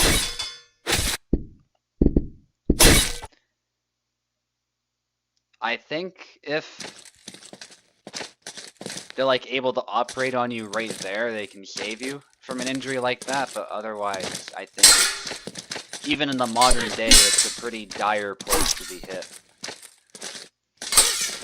Like you need a surgery team to save you, with blood transfusions at the ready and stuff. But even then, still not a good situation to be in.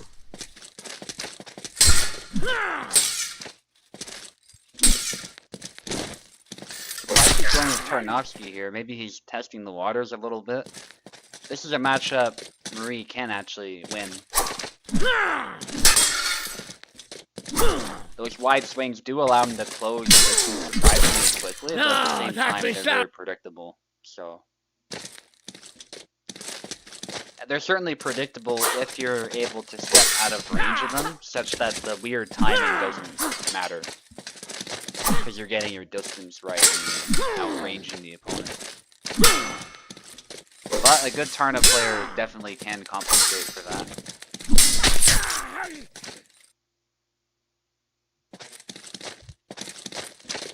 But I think Platypi's spending a bit too much time at range and not enough time closing the distance. And of course it's very easy for me to sit there and say that when Tarna's a slower character and, you know,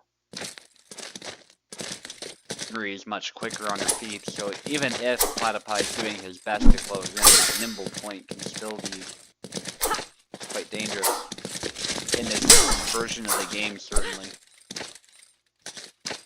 Before I would say Tarna still had an advantage against Marie, but now it's not as clear who has the edge.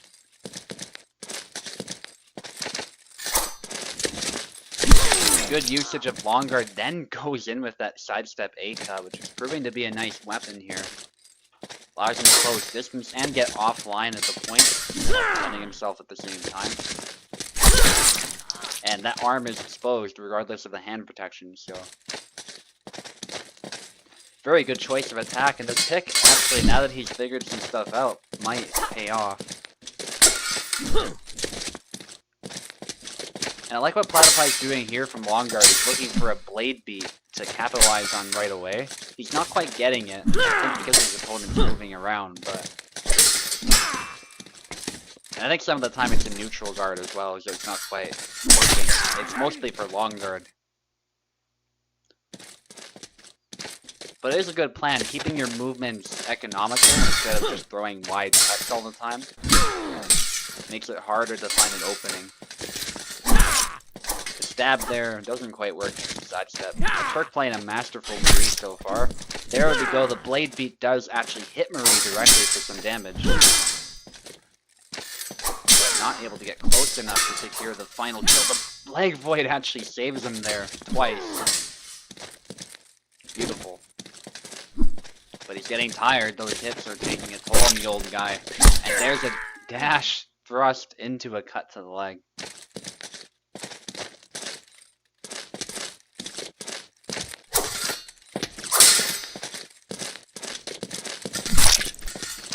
Good stab, but not quite a kill yet. Good, yeah, Turk moved away this time. If he moved closer, that would have been a hit for PlatyPie and a kill. Most likely.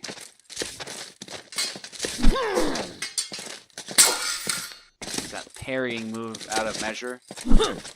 Cut attempt. Thrust to the body. And Turk needs one more to make it 1-1. PlatyPie's gotta be careful. Ooh, out of measure of some of those attacks. Turk trying to punish, but not quite able. Ooh, 2 hits actually, because PlatyPie moved back. And tries to get a stable blind there, but not quite able to.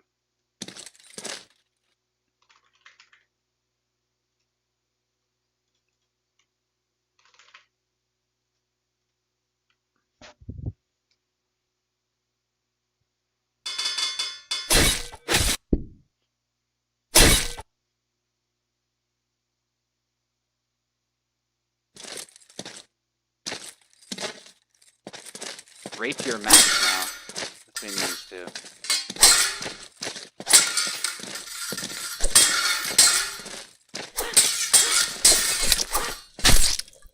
PlatyPie can actually play a pretty decent Marie as well, so this could be tough for Turk.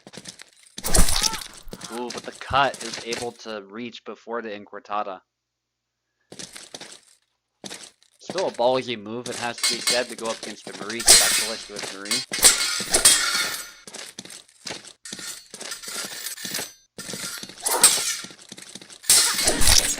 Thrust attempt. Both taking a hit. Sits under a little bit, but not able to get it. And it's a double, pretty predictable. They were both sort of mirroring each other there, so it was only a matter of time before they both see an opening. They kill at the same time.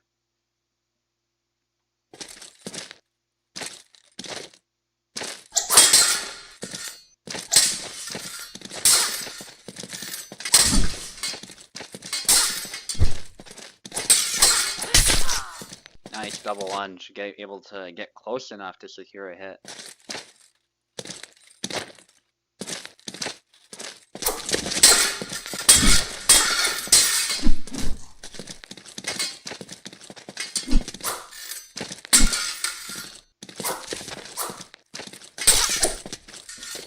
Thrust there through the arm, but not able to get a kill. Still, his opponent's tired.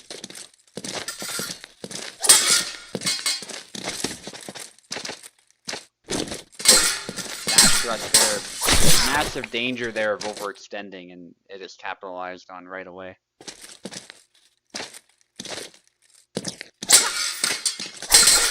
Thrust attempt there.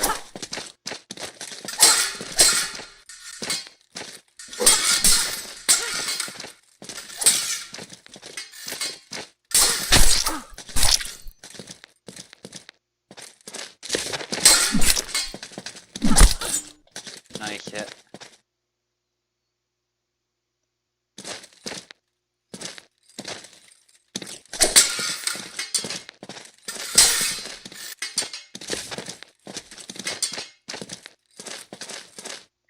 Blade away there.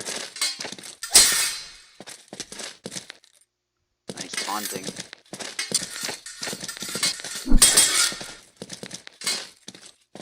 Another blade away. But his opponent knows better than to take bait like that. Pretty blatant. But there's a hit by Turk, keeping it simple, being patient. Working out nicely. Good cut there. Platypi trying to force an engagement. They both trade. Very messy. Not able to get a kill. He's a bit too close there, and they both go for a tired thrust, but it looks like Platypi was quicker with the input. Their blades got tangled up a bit, and Platypi just had the better outcome.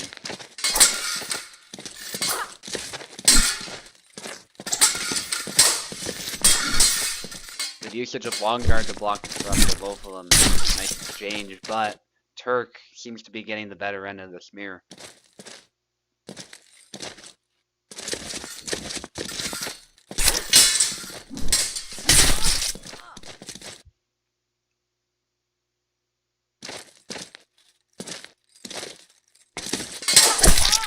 Good sidestep cut to the head.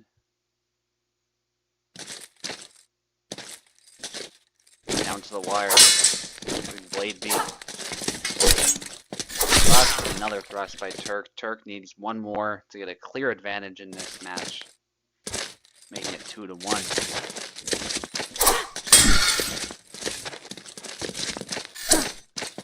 Played away, just out of measure, trying to bait him in. Good thrust to the arm.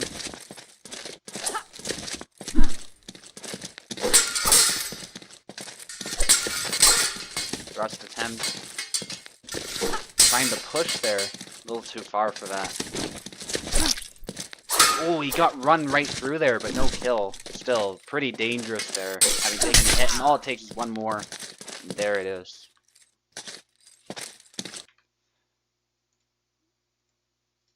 Turk needs one more to secure the win.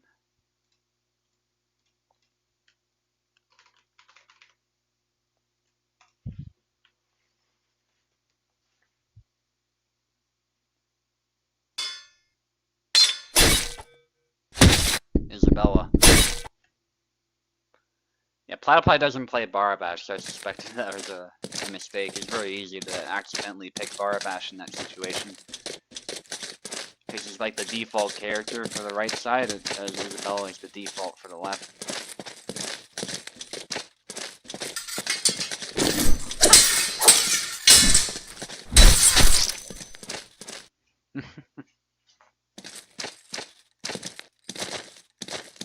Yeah, Platypi knows Isabella is going well, so he's gonna stick with that now.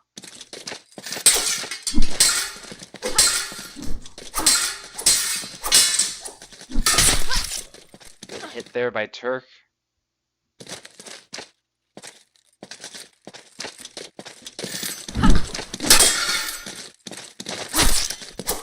Good cut. Still.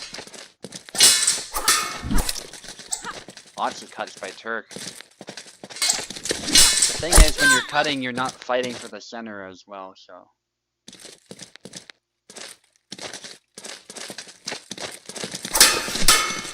Dashing in, more cuts to the side. It's actually working.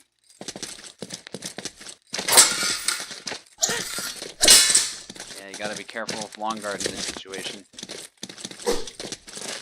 There are pretty simple ways to counter this once you figure it out, but it can be off-putting at first. Maria is actually pretty decent at the sidestep game.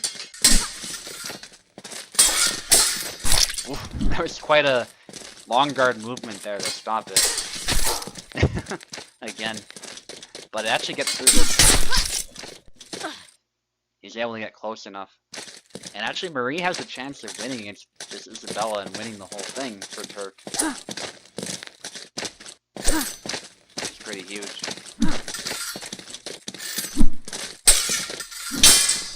Cut, dashing in. And there it is, forces the point right through.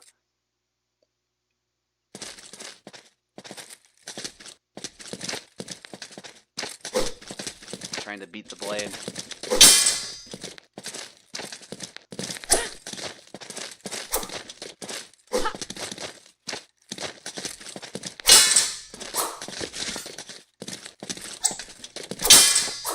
Yeah, now Platypi has to close in, but he's a bit afraid to do that because of the sidestep.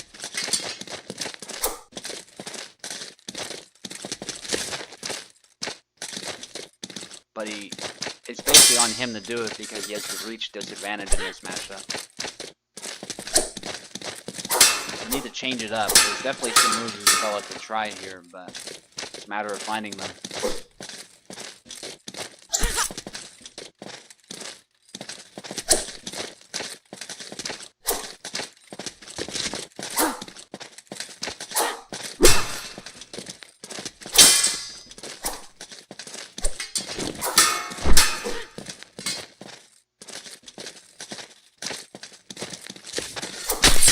Yeah, Platypi is too afraid to close in, and that's why Turk is eventually able to find an opportunity.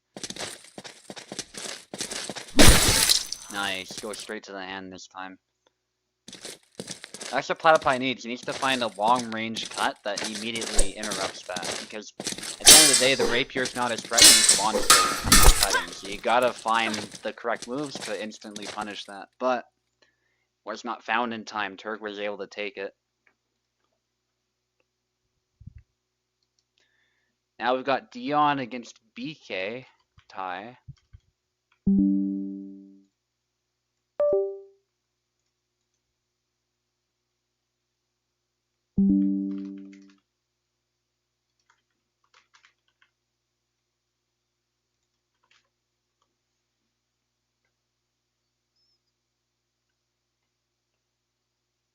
Okay, let's get them both in here, and if not, Turk will fight me for the champion fight. I'm assuming that's Dion here. He has a different name on Parsec.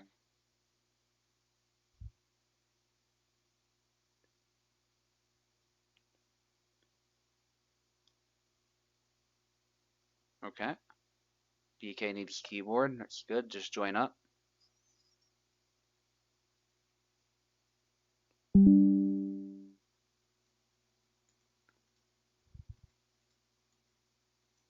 Both need keyboard, which is fine.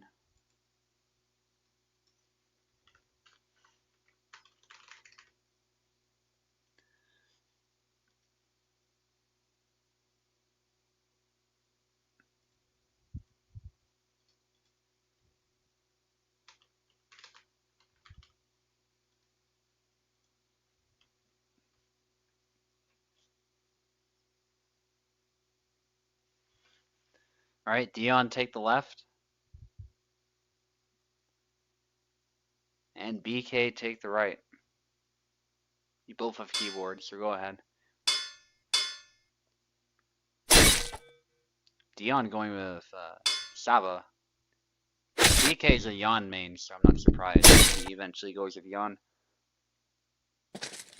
Alright, I'm gonna be right back. You guys can still fight on. If I'm not here, just switch sides and keep fighting.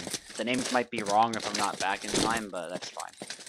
Feel free to keep fighting for a best of 5. Yeah!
Okay, I'm back. Looks like we're still in the first round of their fight, which works out nicely. Turk, if you want to get into commentators, let me know and I can let you in as well. If anyone else wants to. BK still takes it in the end. I did give Dion a very experienced opponent. Dion is newer. But I hope Dion has some fun with this and learns some things from his opponent, because that's what matters.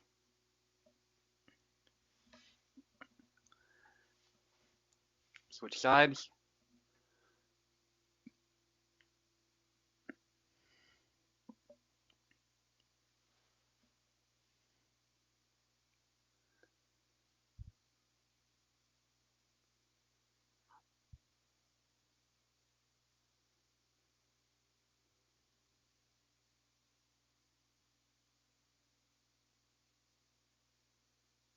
Waiting for Dion.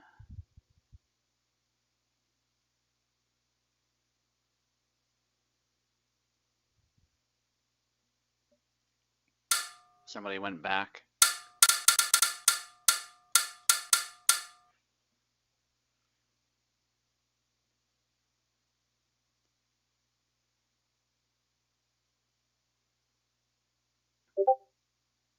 Okay, you guys can use Turk's host if you want.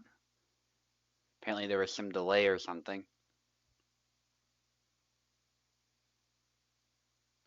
Can't join. What do you... You're still in the parsec.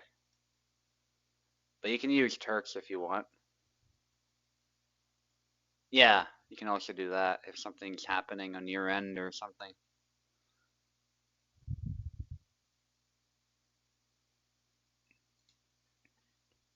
Can't choose right player. Try clicking the window. Sometimes you just have to do that as well. Sometimes it's not your active window, so.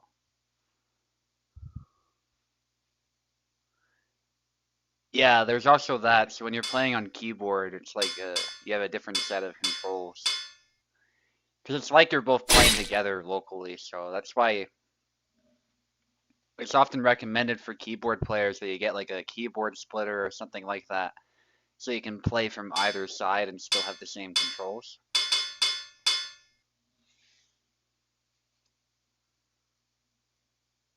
Okay, he's able to move now. Might still be working out the controls though. Worst case scenario, if this is like your first time using these controls, we can just let you play on the left for now. It's up to you.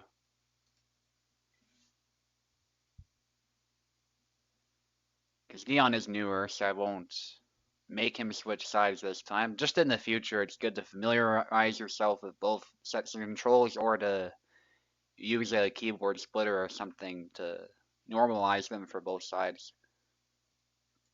Can't lock in. Alright, let's redo it.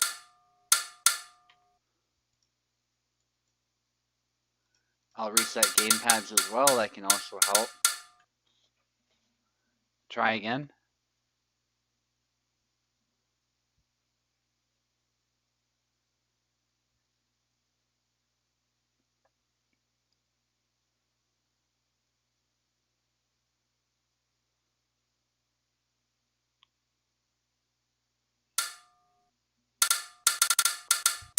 Okay, I don't know.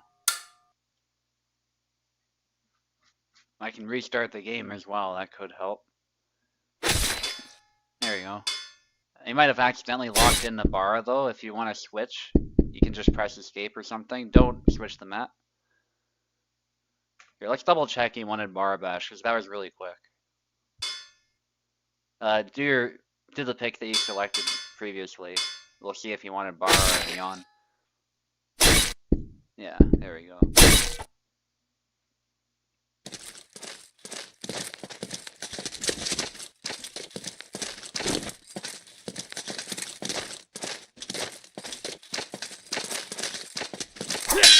They've actually switched characters, possibly, or unless they didn't switch sides. I guess we'll see.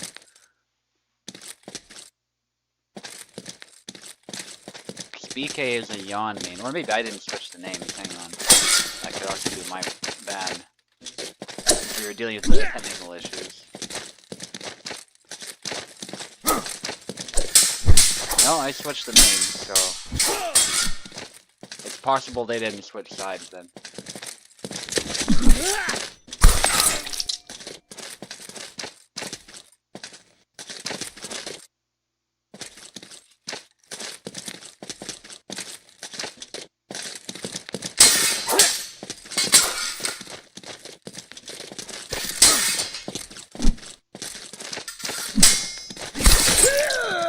Sidestep there by the Yon player. Still not sure if that's BK or Dion.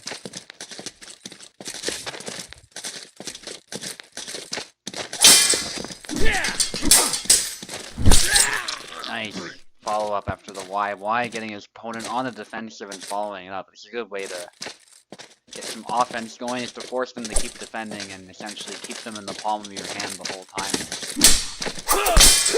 Thrust in the hand. Yeah, I'm suspecting this is BK because this is very clean Yon gameplay, but I'll double check. We can keep the same sides, by the way, that's not a problem. I just want to make sure I know who's who.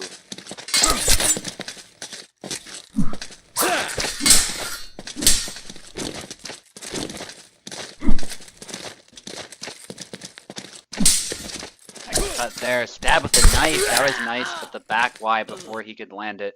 As the saber has more range, so it was the right call there, backing off to get range back and then punish the dagger stab. The dagger is not super powerful in this game, to be honest, so you often don't want to use it unless you're really close. Nice upcut into dagger thrust there.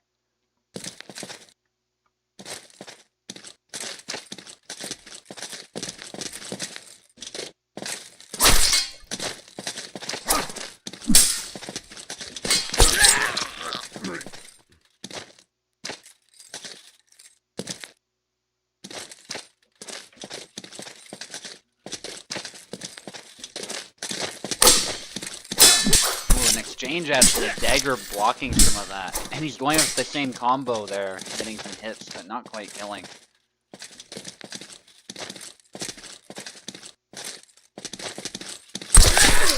That's a double.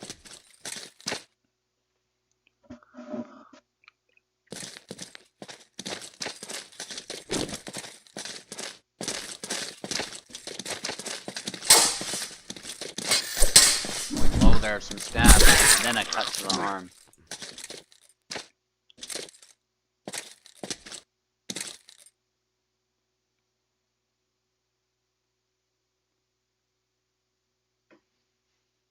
Alright, just gonna double check who is who.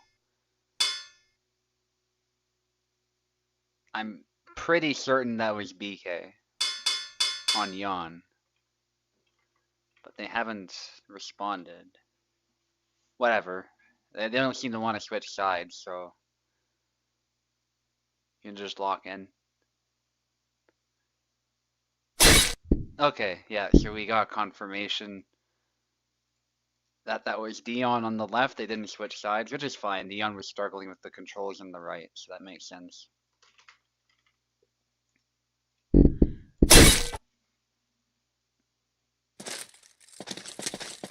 Alright, that's all I needed to know.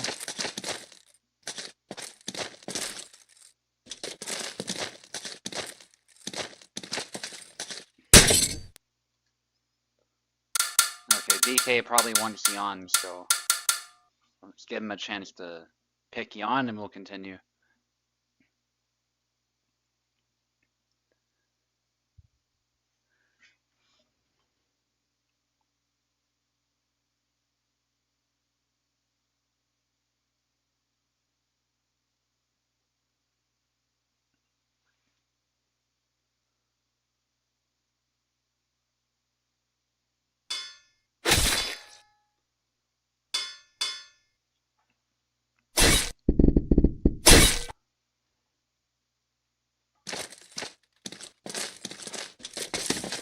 That's all good, Dion. It takes some getting used to. That's why we recommend the keyboard splitter. Oak also has a software that he uses to fix that as well. If keyboard splitter isn't really what you want, there's definitely some options. But yeah, the experience is definitely on BK's side here, and I would say Jan is also generally a stronger character than Saba. Saba can definitely be made to work, though. We've seen that. It's just he's more complex to play, and Jan is a lot more reliable.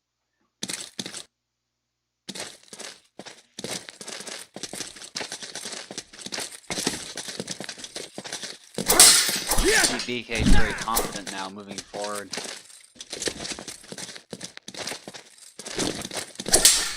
Good parry of that cut there, but not quite able to follow it up with an attack that lands. There you go, nice upcut and X cut. Not a combination seen super often, but that was the correct series of attacks to use there, I would say. Ooh, the trick shot is dodged. That's how you know he's getting really confident, is he's using useless moves like the trick shot. I guess it's possible he's accidentally doing it when he's trying to corkscrew as well, though. But there's a stab. Very powerful move still. For Jan. Very fast as well, very difficult to defend against if you're not ready with long guard. Good dagger thrust and a follow-up there, the upcut. That was good by Dion.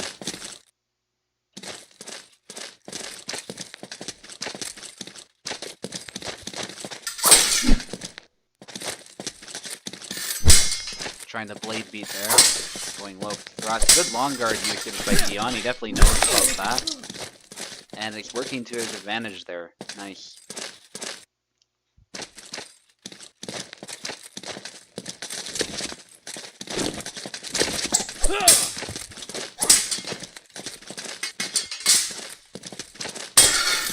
Going for a low thrust. Not quite able to follow it up.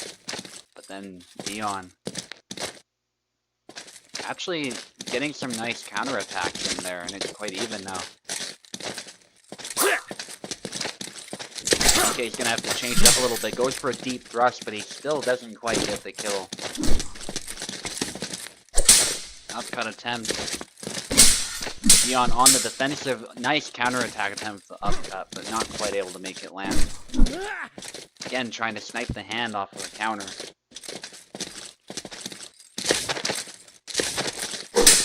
Upcut. Nice low cut. And actually, Dion for the first time is ahead. It's pretty huge for Dion.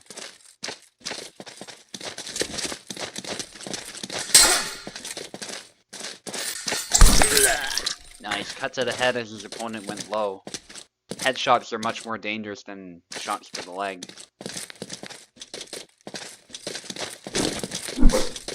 Not that leg shots are useless. They're far from useless, actually. If you set them up right, they're very useful ways to get past your opponent's guard. But you gotta be wary of the fact that your opponent might be able to leg void or hit your head. There's a higher risk associated with going for the leg, but there is a time and a place where that is the right move. Going for a dash thrust there, doesn't quite follow it up. Nice try by Dion. Get stabbed though, they've both taken a hit now.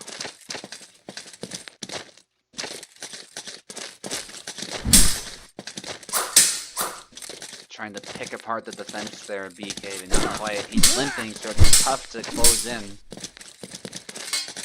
Trick shot attempt again, not a very useful move. Thrust attempt.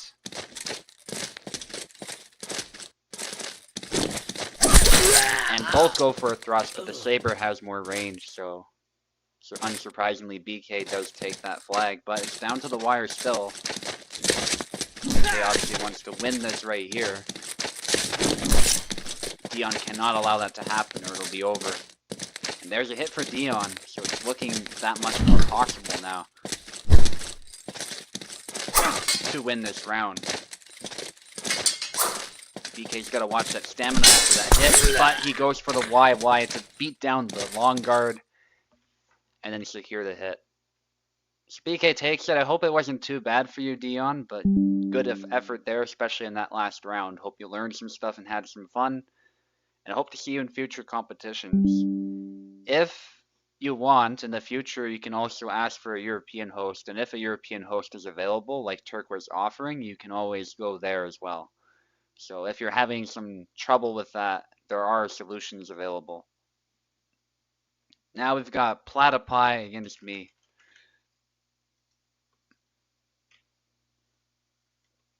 Yeah, the USFC is very flexible that way. We can give you a European host if somebody's available to host. So I'm glad it was better towards the end, though. It really looks like you were getting locked in there and put up a nice fight with some of those counters. So very well done. BK is a much more experienced player, so right out of the gate you had a really tough debut, but that was still really impressive.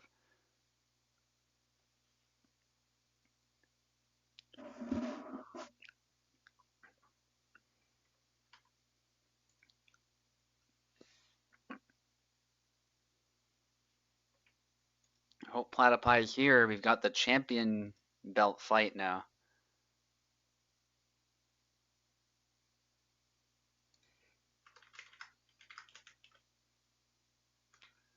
Oh wait, did I? Hang on, that might be my fault. Yeah, it's Turk. Yeah, my bad.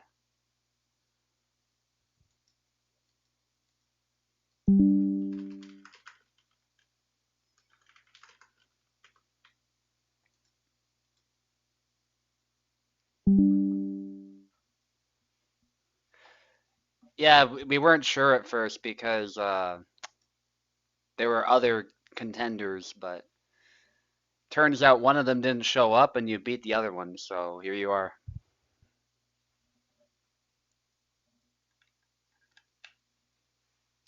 And you're fine with my host, it looks like, so just let me know if you run into problems or we can switch.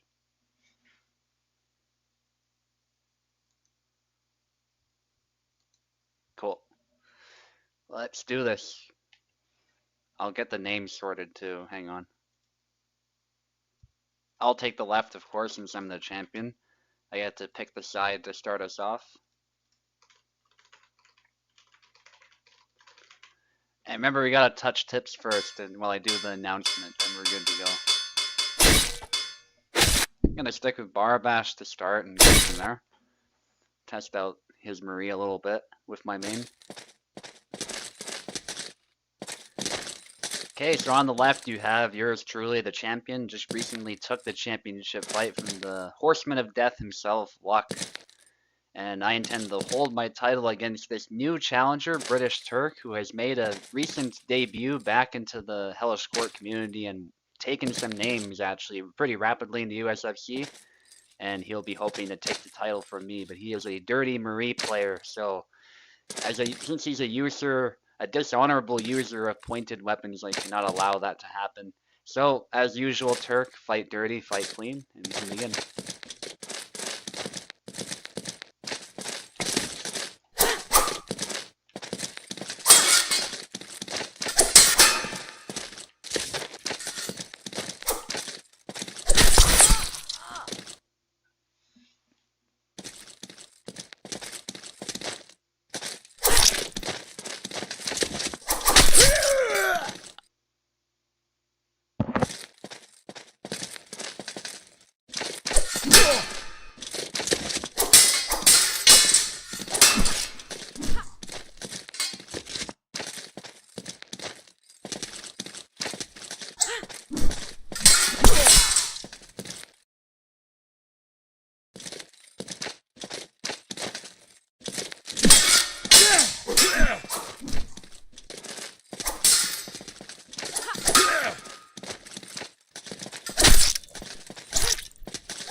Yeah, take the left.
That's it.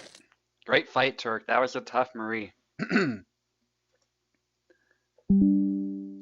Very good fight. Especially that first round, I was very, very worried when you got the early win. That was really tough to deal with. I had to completely change how I play Bara to adapt to that. You definitely have to respect the rapier and you have to play a much tighter game with the chops and make sure that your blade is fighting for the center at all times because as you saw, as soon as I sort of gave up the center, Marie would tend to win. And it was crucial that I close the distance really quickly too.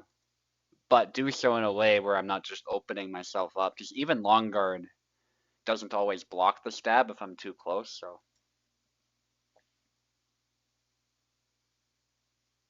still great to see Marie finally like reaching the championship fight and putting up an excellent show. Like I really think she could be USFC champion material at some point, so that's really good. Yeah, so really loving this update so far. Loving what Kupol did with the game. Is it perfect? No. There were still obviously some issues, but it is much, much better than it was even 2 weeks ago. So love to see it. Good game to my opponent, and I'll see you guys next time. That was a good event as usual.